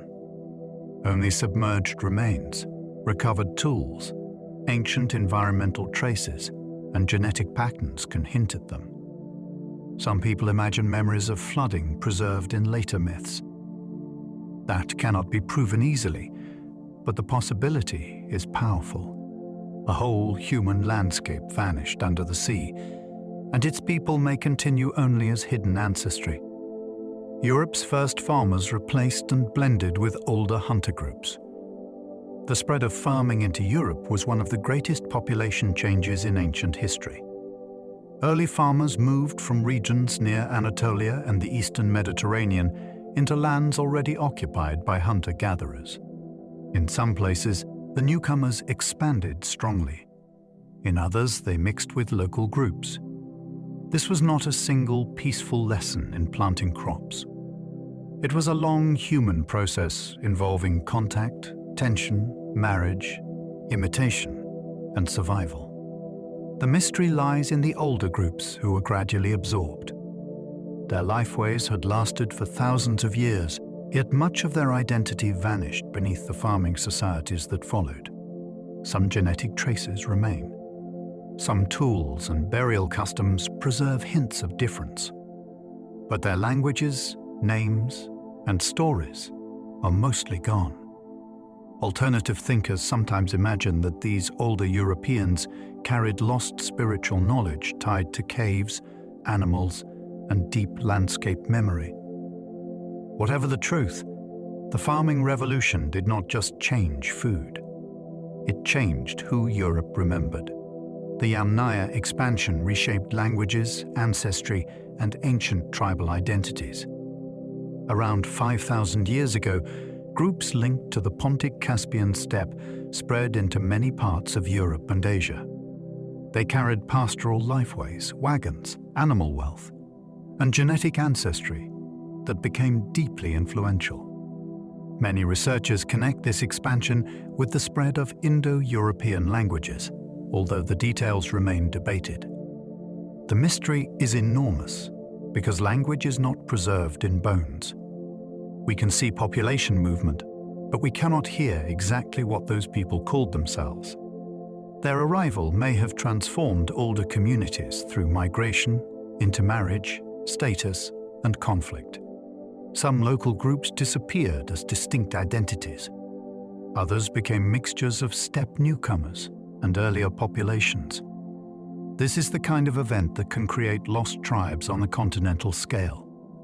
Names are replaced. Languages shift. Ancestors remain, but memory changes direction. Some people imagine the Yamnaya as bearers of hidden sky religion or ancient warrior codes. The evidence is more cautious, but the scale of their impact is undeniable. Bell beaker burials suggest a mysterious wave across Western Europe. The bell beaker phenomenon spread across Western and Central Europe with distinctive pottery, burial customs, weapons, ornaments, and personal display. For a long time, people debated whether this represented migrating populations or the spread of a fashionable culture. Ancient DNA has made the story more dramatic in some regions, especially Britain, where meta-ancestry change appears to have accompanied the beaker period. Yet the phenomenon was not identical everywhere. In some places, ideas may have moved more than people. In others, people clearly moved in large numbers. That mixed pattern makes it fascinating. What held the Beaker world together? Was it trade, marriage alliance, warrior status, drinking rituals, metalworking knowledge, or a shared identity crossing local boundaries? Some people imagine a secret brotherhood spreading symbols across Europe. The archaeological picture is more complex, but still full of mystery. Bell Beaker graves show individuals carefully staged for the afterlife, as though identity itself had become a powerful message. The Tartessians left inscriptions that still puzzle language experts. In the far southwest of the Iberian Peninsula, Tartessos became famous in ancient sources as a wealthy land connected to metals, trade, and distant seafarers. Its culture sits at the meeting point of local Iberian development and Mediterranean contact. The mystery deepens because inscriptions linked to the Tartessian world remain difficult to interpret fully. Writing gives the impression that a people should be easy to hear, but undeciphered or partly understood texts can be more frustrating than silence. They show that someone had something important to record, while withholding the meaning from us. Greeks and Phoenicians knew of rich western lands, and later writers wrapped the region in almost legendary status. Some people connect Tartessos to Atlantis theories or lost Atlantic kingdoms. Those claims remain speculative, but the attraction is clear. A wealthy culture near the ocean, known through fragments, inscriptions, and outside reports, feels like a civilization standing half inside history and half inside rumor. The Nuragic people built towers that outlived their forgotten society. Sardinia is covered with thousands of stone towers called Nuragi, built by the Nuragic civilization during the Bronze Age. These structures are massive, distinctive, and mysterious in purpose. They may have served as fortifications, elite residences, community centers, sacred places, or symbols of power. Perhaps they changed role over time. The people who built them left no long written history that explains their world in their own words. That silence makes the towers even more compelling. Sardinia sat in a Mediterranean full of trade, conflict, and movement. Yet the Nuragic culture remained strongly itself. Bronze figurines show warriors, boats, leaders, and ritual scenes that hint at a complex society. Some people connect the Nuragic world to the Sea Peoples or lost Western civilizations. The evidence is debated, but the scale of building is beyond doubt. A society raised stone towers across an island, then left later generations with monuments that outlasted its name.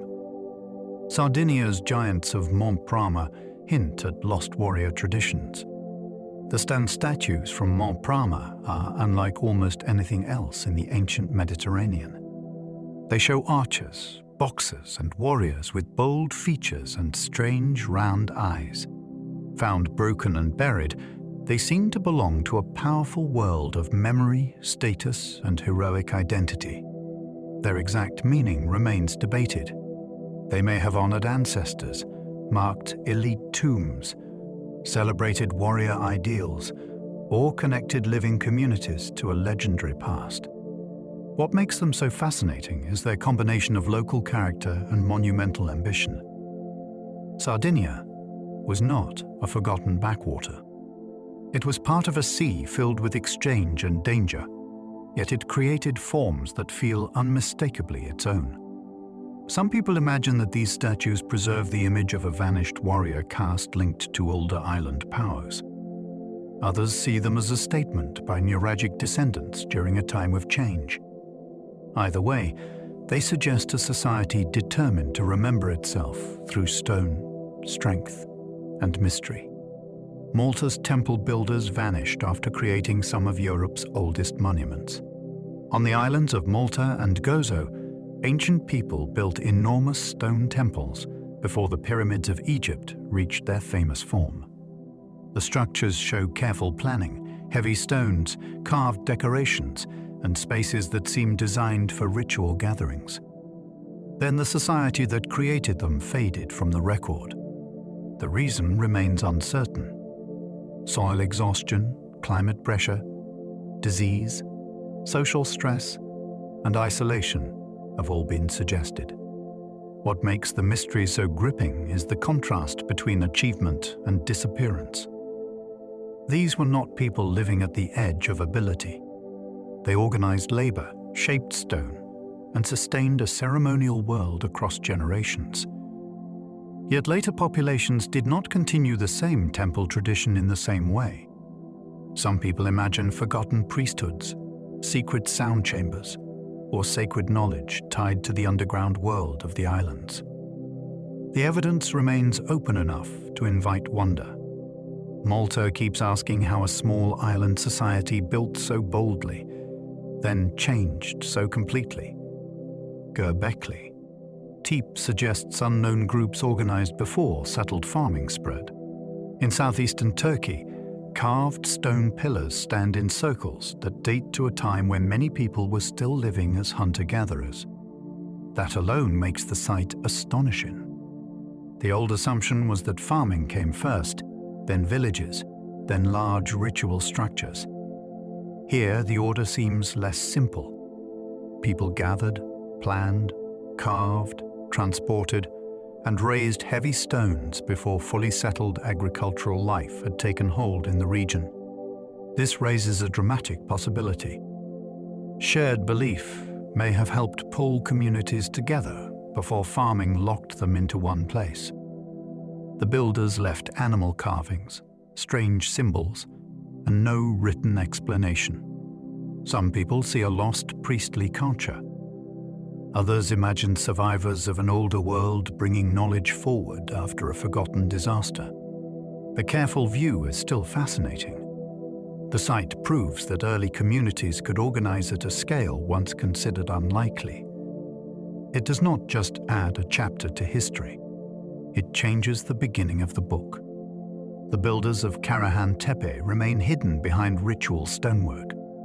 Not far from Göbekli Tepe, another ancient site has deepened the mystery of early ritual life. Karahan Tepe includes carved pillars, special buildings, and unusual features that suggest a broader cultural world rather than one isolated marvel. This matters because a single site can be treated as an exception. A network suggests something larger. The people behind these places may have shared symbols, practices, and gathering traditions before the rise of familiar city life. Yet we do not know their names, language, or complete beliefs. Their stonework hints at ceremonies centered on the body, animals, and perhaps transformation. But the meaning is not easy to recover. Some people imagine hidden initiations taking place in enclosed spaces.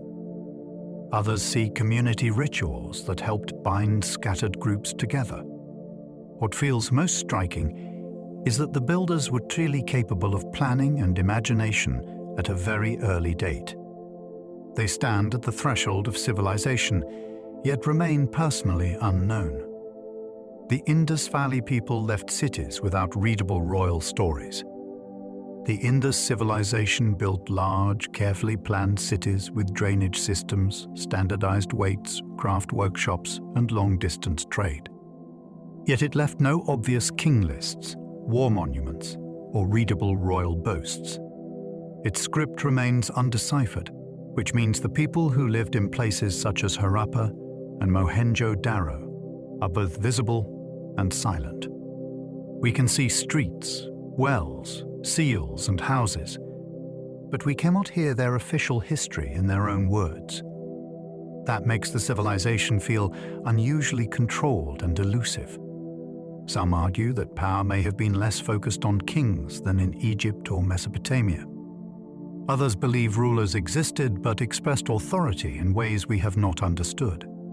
Alternative thinkers sometimes imagine a hidden spiritual order behind the city plans or knowledge passed later into South Asian traditions. The mystery is not a lack of sophistication. It is the opposite, A highly organized world stands before us, but its deepest explanations remain locked. Harappan symbols may conceal names from a lost urban world. Small seals from the Indus civilization often show animals, signs, and human-like figures arranged with deliberate care. The symbols look like writing, but their meaning has not been securely decoded. That creates one of the most frustrating mysteries in ancient studies. These signs may contain names, titles, goods, clans, rituals, or official marks from a society that stretched across a vast region. Every seal feels like a message held at arm's length. If the script is ever understood, it could reveal rulers, merchants, gods, professions, or stories we do not even know to ask about.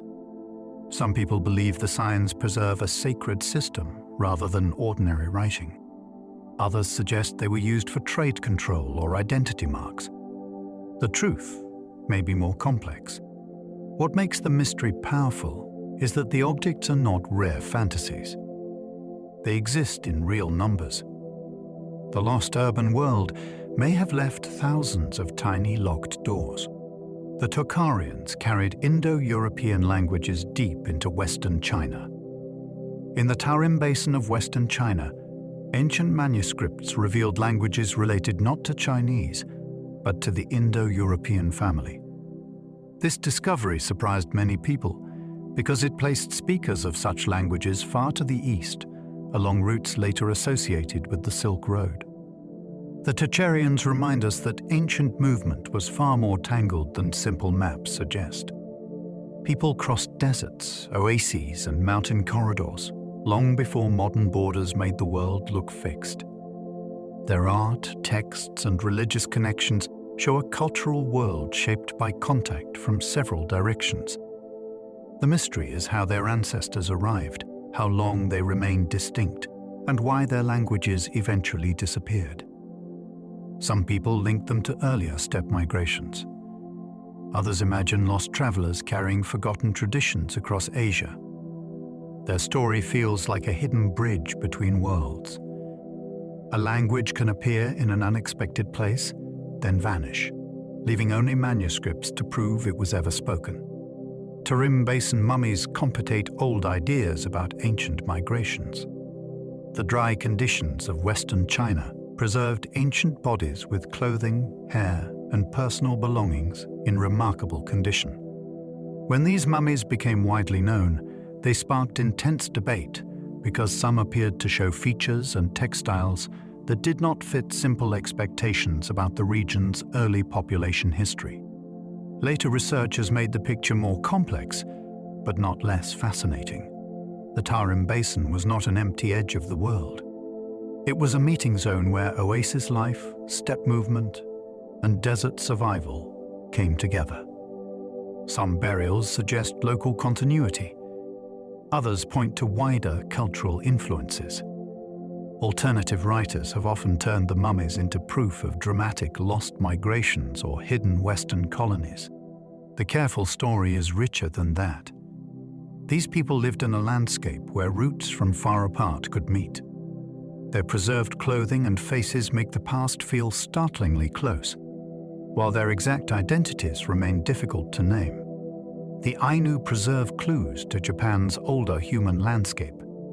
The Ainu of northern Japan and nearby regions have long fascinated people because their culture, language, and history do not fit neatly into the later dominant story of Japan. They have been linked in different ways to older populations of the archipelago, especially through discussions of Jomon ancestry. Their traditions include deep relationships with animals, ritual practice, and a sense of identity shaped by northern environments. The mystery is not that the Ainu appeared from nowhere. It is how older layers of human settlement survived, changed, and endured as later political powers expanded. For generations, outside authorities marginalized Ainu identity and tried to absorb it into a national narrative. That makes the surviving clues even more important. Some people imagine them as keepers of a hidden prehistoric Japan. Others focus on documented history and cultural resilience. The most compelling truth may sit between those views. The Ainu show how an older world can remain visible inside a modern nation. German ancestry raises questions about islands, continuity, and vanished groups. Long before later farming cultures transformed Japan, German communities lived across the islands for thousands of years.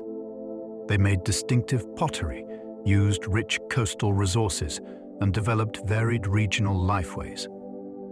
Their story raises a deep question about continuity.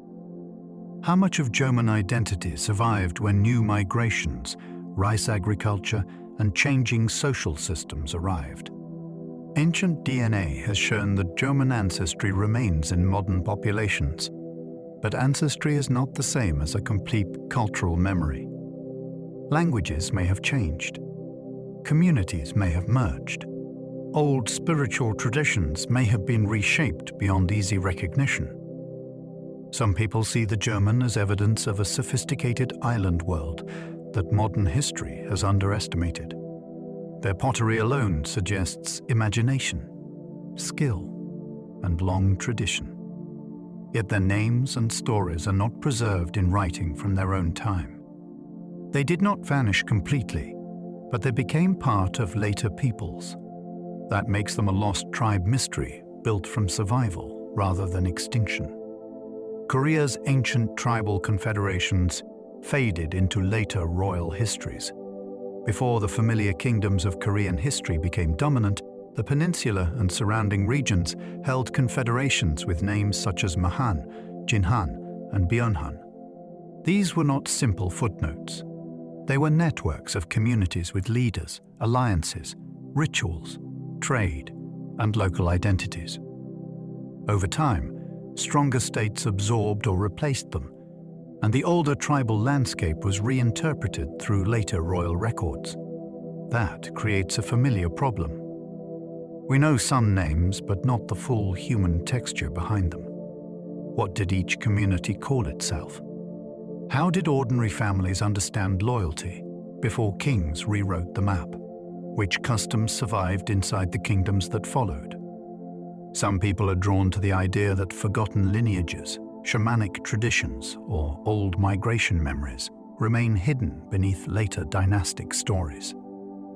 The mystery is subtle, but powerful. A nation's history often begins with its kings, while the older tribal world becomes a shadow. Korea's early confederations remind us that shadows can be crowded with life. The Hmong origin story stretches across kingdoms, mountains, and exile. The Hmong have a long and complex history connected to southern China and mainland Southeast Asia. Their story includes migration, resistance, displacement, and the preservation of identity across difficult terrain. What makes their origin mystery so compelling is that it cannot be reduced to one simple homeland or one clean path. Oral traditions, Chinese records, clan memory, language, and political history all point toward a layered past. Mountain life helped protect certain customs, but it also placed communities under pressure from larger states. Some people imagine the Hmong as descendants of very ancient peoples pushed repeatedly into refuge zones by expanding empires.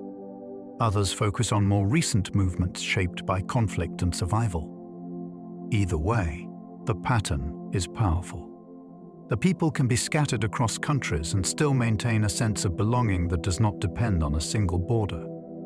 The Hmong story shows how exile can become part of identity, rather than the end of it.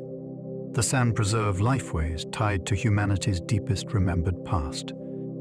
In southern Africa, San communities have often been described as carrying some of the oldest living cultural traditions on Earth. That phrase must be used carefully, because no living people should be treated as fossils. They have histories, changes, and modern struggles like anyone else. Still, their languages, stories, tracking knowledge, and rock art traditions connect them to a remarkably deep human past. The mystery lies in continuity across immense time. How do ideas about animals, trance, healing, landscape, and community survive through generations when empires, farms, borders, and modern economies press in? Some people see San Rock art as a record of altered states and hidden spirit journeys. Others interpret it through social life and ritual practice. Both approaches recognize that the images are not casual decoration. They are evidence of a worldview with great depth. The San remind us that the oldest mysteries of lost tribes may not be lost at all. They may still be spoken. Khoisan lineages reveal ancient separations that feel almost unimaginable. Genetic studies of Khoisan-speaking peoples have highlighted deep ancestry lines that separated very early in the human story. That does not mean these communities are unchanged from the distant past, but it does reveal how ancient some population branches can be. The scale is difficult to grasp. We are not talking about a forgotten medieval tribe or a vanished Bronze Age kingdom. We are looking towards separations rooted near the deepest chapters of modern humanity. This makes the mystery feel almost too large for ordinary historical language. How many groups existed in Africa whose names are gone forever?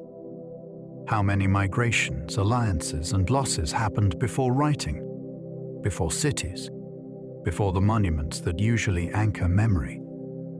Some people imagine these lineages as evidence of hidden knowledge carried from the earliest humans.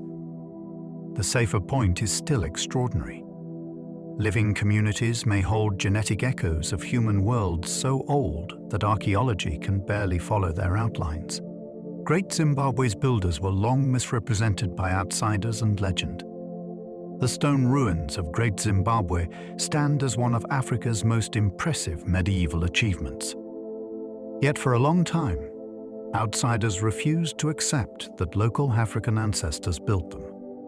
Instead, they invented foreign builders, lost biblical peoples, or distant visitors because they could not imagine the truth.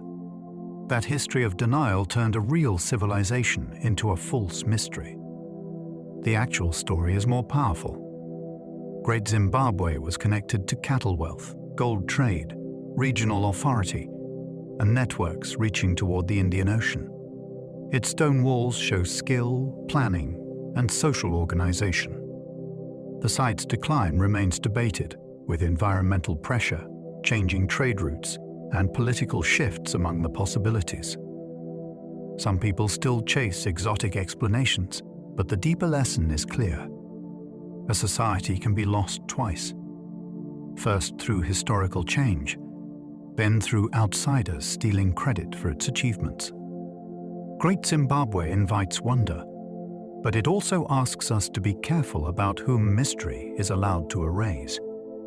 The SAU civilization left terracotta figures and uncertain descendants. Around the Lake Chad region, the SAU are remembered through archaeological remains, oral traditions, and striking terracotta objects. They appear in history as a people of towns, craftsmanship, and regional importance before later states and migrations changed the area's political landscape. Yet their exact identity and descendants remain difficult to define. Some traditions connect them to giants or powerful ancestors, which gives the story a legendary scale. Archaeology points to real communities with technical ability and social complexity. The uncertainty comes from the way later peoples absorbed, remembered, and reinterpreted them. Were the Sao a single group, a label for several related communities, or an older population remembered through stories after its political structures faded? Their figurines seem personal and expressive, but they do not explain themselves. Some people imagine a forgotten civilization buried beneath later Sahel kingdoms. The mystery endures because the Sao stand at the meeting point of artifact, legend, and living memory. Nok culture produced mysterious sculptures before fading from the record. In what is now Nigeria, the Nok culture created some of sub-Saharan Africa's earliest known terracotta sculptures. The figures have distinctive faces, elaborate details, and an artistic confidence that feels immediately recognizable. They also appear alongside evidence of ironworking, which places Nok communities in a major technological story. Yet the people behind the sculptures remain hard to reconstruct. We do not have their own written texts. Their settlements and social structures are still being understood. The art suggests ritual, identity, status, or ancestral meaning, but no explanation is complete. Some people wonder whether Nok influenced later artistic traditions in West Africa. Others see it as a brilliant culture whose connections are more difficult to trace. The mystery is sharpened by the gap between visibility and knowledge. The faces survive with startling presence, but the voices are missing. Nok shows how a people can create unforgettable human images, then leave history unable to name the humans behind them. The Garamantes built desert systems that defied old Sahara assumptions. Deep in the Sahara, the Garamantes created a society that was far more organized than earlier outsiders imagined possible in such an environment. They built settlements, controlled routes, and developed underground water systems that allowed agriculture in harsh desert conditions. Ancient writers mentioned them, but often from a distance and with limited understanding. Modern discoveries have revealed a more sophisticated picture. The Garamantes were connected to trans-Saharan movement long before many people realized how active those routes could be.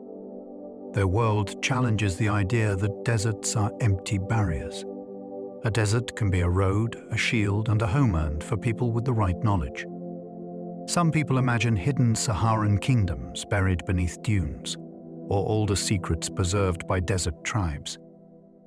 The evidence for the Garamantes already feels extraordinary. They made water appear where outsiders expected impossibility. Then their power changed, leaving ruins that quietly contradict the old story of an empty Sahara. The Tuareg carry stories of lost queens and hidden origins. The Tuareg are a Saharan people whose history is woven from migration, trade, pastoral life, resistance, and memory. Among their most fascinating traditions are stories connected to powerful ancestral women, including the famous figure Tin Hinan. Her tomb and legend have inspired debate about origins, status, and the formation of Tuareg identity. The idea of a founding queen gives the story unusual force. It suggests that political memory, genealogy, and sacred geography can gather around one remembered figure. The Tuareg language and writing tradition also deepen the mystery, connecting them to wider Berber history while preserving a distinct desert identity. Some people imagine that their ancestors guarded routes to lost cities or carried knowledge from vanished Saharan civilizations. Others focus on the documented complexity of nomadic life and social structure. The two views meet in one important truth. The desert does not erase history. It hides it in movement, poetry, lineage, and guarded places. Madagascar's first settlers crossed oceans in ways still debated. Madagascar sits near Africa, yet its language and much of its early ancestry connect strongly to island Southeast Asia. That fact is astonishing. It means some of the island's first settlers crossed a vast stretch of ocean, likely from the region of Borneo, and helped create a new society far from their original homeland. The details remain debated. Were the voyages planned migrations, accidental drifts, trade movements, or stages in a wider Indian Ocean network? How did Asian and African ancestries combine on the island? What knowledge made the crossing possible? Some people imagine forgotten master navigators moving along routes that later history failed to record. The evidence points to a remarkable maritime world operating long before many outsiders appreciated its reach. Madagascar is therefore a lost tribe mystery in reverse. The people were not hidden by mountains or forests. They were hidden by the ocean, and the ocean carried them farther than expected. Polynesian navigation linked islands through knowledge that seemed almost impossible. Across the Pacific, Polynesian voyagers reached islands separated by enormous distances, using canoes, stars, winds, waves, birds, and memorized sea knowledge. To people unfamiliar with that tradition, the achievement once seemed almost impossible without modern instruments. Yet it was real, and it was repeated across generations. These voyages created a connected oceanic world from Hawaii to New Zealand and beyond.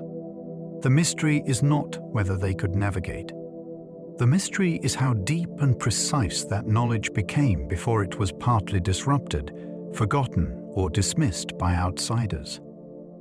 Some people imagine ancient global voyagers whose routes reached even farther than accepted history allows. Certain contact theories remain debated, especially where plants, words, or artifacts suggest possible links across oceans. What cannot be denied is the scale of Polynesian skill. Their world was not made of isolated islands. It was a sea of pathways, remembered by people who could read water as others read roads. Rapa Nui's society changed dramatically before outsiders understood its history. On Rapa Nui, the great Moai statues have become symbols of mystery around the world.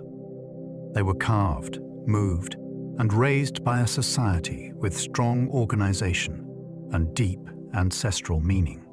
Later, the island faced major social and environmental change before outsiders fully recorded its history.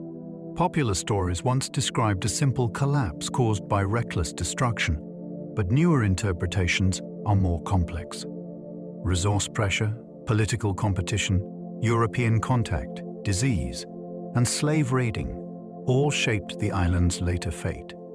The mystery is how much of the old system had already changed before foreign observers began writing about it. Some people imagine lost rituals connected to the statues, hidden astronomical meanings, or knowledge preserved in the undeciphered Rongorongo signs. Whatever the answer, the island's story is not a lesson about failure alone. It is about adaptation, survival, and memory under extreme conditions. The statues remain visible, while the society that gave them their fullest meaning is only partly understood. The Lapita people spread pottery, seafaring, and unanswered ancestry trails. The Lapita culture is one of the great clues to the human settlement of the Pacific. Its people carried distinctive decorated pottery, domestic animals, crops, and seafaring knowledge across island chains. Their movement helped lay foundations for later oceanic societies, including the ancestors of many Polynesian peoples. Yet the Lapita story still holds unanswered questions. Where exactly did every group come from? How did they choose new islands? What social rules allowed voyaging families to survive in unfamiliar places? Their pottery designs traveled widely, but the people behind them were not a single, simple tribe. They were part of the spreading network that mixed ancestry, language, skill, and adaptation. Some people imagine Lapita navigators as keepers of a lost map tradition across the Pacific. The evidence shows a real expansion that was already astonishing. They carried a way of life over the horizon, and the trail they left is patterned in clay, islands, and living descendants. Aboriginal songlines may preserve roots older than written civilization. Across Australia, songlines connect places through story, lore, memory, and travel. They are not merely songs in the casual sense. They can encode relationships between people and country while guiding movement through vast landscapes. For outsiders, the most astonishing possibility is that some oral traditions may preserve memories of ancient environmental changes, including coastlines and places altered by rising seas. This does not make every story a literal map in the modern style. It means memory can be carried through performance with extraordinary care. Lost tribe mysteries often search for written records, but songlines challenge that bias. A root can survive in voice. a place can remain known even after its surface changes. Some people imagine these traditions as remnants of a deep global memory from before recorded history. The grounded truth is already remarkable. In a land with some of the oldest continuing cultures on Earth, history can travel through song with a precision many outsiders never expected. The Tasmanian Aboriginal story carries isolation, survival, and profound loss. When seas rose after the Ice Age, Tasmania became separated from mainland Australia. Aboriginal Tasmanians developed in isolation for thousands of years, creating distinct lifeways shaped by the island's environments. Their later history under British colonisation brought violence, dispossession, and attempts to declare them gone. That declaration was false, because descendants and cultural identity survived. The mystery here must be handled with respect. It is not a fantasy about vanished people. It is a story about how outsiders misunderstood survival because they expected identity to look a certain way. Some questions about older Tasmanian practices remain difficult because so much was disrupted before careful recording could happen. Yet living communities continue to preserve and renew connection. The lost tribe idea becomes complicated here. Who gets called lost, and who has the right to say a people has ended? Tasmania teaches that disappearance can be an outsider's story, while survival continues in family, memory, and renewed cultural strength. New Guinea's highlands sheltered peoples unknown to outsiders for centuries. The highlands of New Guinea were long assumed by many outsiders to be sparsely inhabited or marginal. In reality, they held large populations, agriculture, trade, and complex societies. Many communities remained unknown to the outside world until the 20th century because mountains, forests, and distance limited contact. The surprise was enormous. Outsiders found not empty interior land, but human worlds with their own systems of exchange, warfare, ceremony, and cultivation.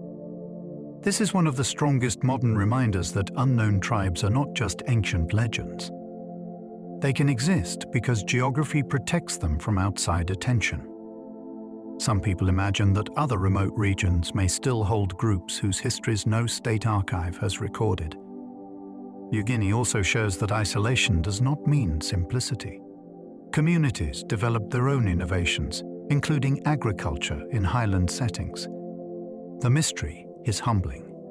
A place can be fully inhabited, deeply known to its own people, and still remain almost invisible to the rest of the world.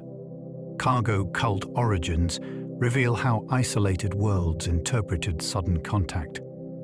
In parts of Melanesia, dramatic encounters with colonial powers, missionaries, and wartime supply systems contributed to movements often called cargo cults.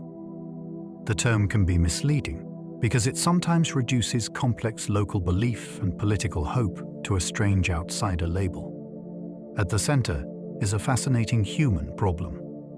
What happens when communities with limited contact suddenly witness aircraft, radios, uniforms, canned food, and industrial goods arriving from an incomprehensible system? People tried to make sense of power by placing it inside their own spiritual and social frameworks. Some movements expected ancestors, justice, or transformed wealth to arrive. Others became statements against inequality and foreign control. For lost tribe mysteries, the lesson is profound. Contact does not simply reveal the isolated group to the outsider. It also turns the outsider into a mystery that must be explained. These movements show how worlds interpret one another when the meeting is sudden, uneven, and charged with wonder. Uncontacted Amazon groups may know histories no archive can hold. There are still communities in the Amazon who avoid sustained contact with national society. Their histories are not stored in libraries, but that does not mean they lack history. They may remember migrations, attacks, epidemics, river changes, old alliances, and reasons for staying hidden. Some may be descendants of larger societies shattered by earlier waves of disease and violence. Others may have chosen separation after direct encounters with outsiders. The extraordinary thought is that whole versions of the past may exist only inside their languages and stories. No official archive can hold what has never been shared with it. This creates a moral mystery as much as a historical one. Curiosity pulls one way, protection pulls the other. Some people dream of learning what these groups remember about the forest's older worlds. Yet the safest answer may be distance. Their knowledge belongs to them, and its survival may depend on the world accepting that not every secret should be opened. Satellite images now reveal villages protected by deliberate secrecy. Modern technology can see deep into regions that once seemed unreachable. In some cases, satellite images have shown clearings, houses, gardens, or paths linked to isolated indigenous communities.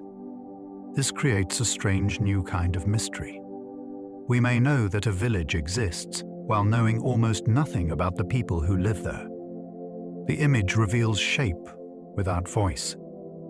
It confirms presence without granting permission. That tension is powerful. Satellites can protect communities by helping authorities monitor threats such as illegal logging or mining. They can also create risks if location information is misused. Some people see these hidden settlements as evidence that the world still contains unknown human stories beyond ordinary maps. The truth is more delicate. These communities are not puzzles placed on Earth for outsiders to solve. They are living peoples using distance as a shield. Technology has changed the edge of the unknown, but it has not erased the right to remain unseen. Modern protection laws create mysteries by keeping certain tribes unseen. Today, some governments and indigenous rights organizations follow policies that limit contact with isolated groups. This can feel unusual in a world obsessed with access, but it exists for strong reasons. Contact can bring disease, pressure, exploitation, and cultural harm. Protecting distance may be the only way to protect life. That means modern law can deliberately preserve mystery. Outsiders may be told that a community exists, but not where it lives, what language it speaks, or what stories it carries. This reverses the old explorer mindset. Instead of discovery being treated as a triumph, restraint becomes the ethical choice. Some people find that frustrating because lost tribe stories naturally invite curiosity. Yet the deeper wonder may lie in accepting that hidden peoples are not unfinished research.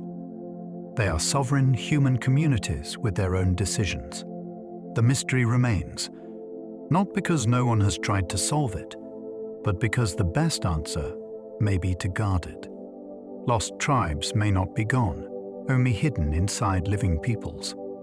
The most powerful ending to this journey may be the simplest possibility. A tribe can lose its old name and still have descendants. A language can die while bloodlines continue. A sacred custom can change shape and remain meaningful.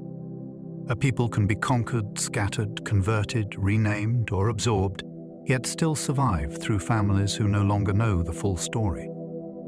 This means lost tribes may not always be waiting in hidden valleys or unreachable islands. They may be present in ordinary villages, modern cities, and communities that carry fragments of older worlds without realizing it. Some people search for dramatic proof because drama feels satisfying. History often works more quietly than that. It hides continuity inside change. It turns disappearance into blending. It leaves clues in memory, genetics, ritual, and place names. The mystery of lost tribes is not only about who vanished. It is about how much of humanity survives under names that arrived later. We have followed a long trail tonight, through the mystery of lost tribes and the many ways a people can disappear from view.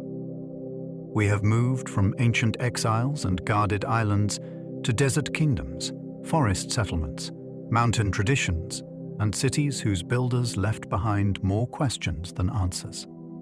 Some of these stories led us to monuments still standing in stone. Others led us to languages, customs, legends, and family memories that seem to carry something older than anyone can fully explain. Again and again, the same strange thought returned. A tribe may be called lost, even when its descendants are still here. A name may vanish, while the people continue under another name. A place may fall silent, while its memory survives in a story told beside a fire, or in a path known only to those who walk it. And perhaps that is why these mysteries feel so powerful. They remind us that history is not only written in books, it can rest in the soil. It can linger in an old word. It can survive in a guarded custom, a carved stone, a hidden village, or a song that still knows the way home. If you enjoyed this journey, you are warmly invited to like, subscribe, or leave a thought below. It helps more curious souls find their way here. And if you are still awake, there should be another sleepy mystery waiting for you on the screen. But for now, let the search begin to fade. Let the maps close. Let the names settle softly in the back of your mind. Your body can rest now. Your breathing can slow. And whatever remains unanswered can drift beyond the edge of the evening, safe in the dark. Sleep well and good night.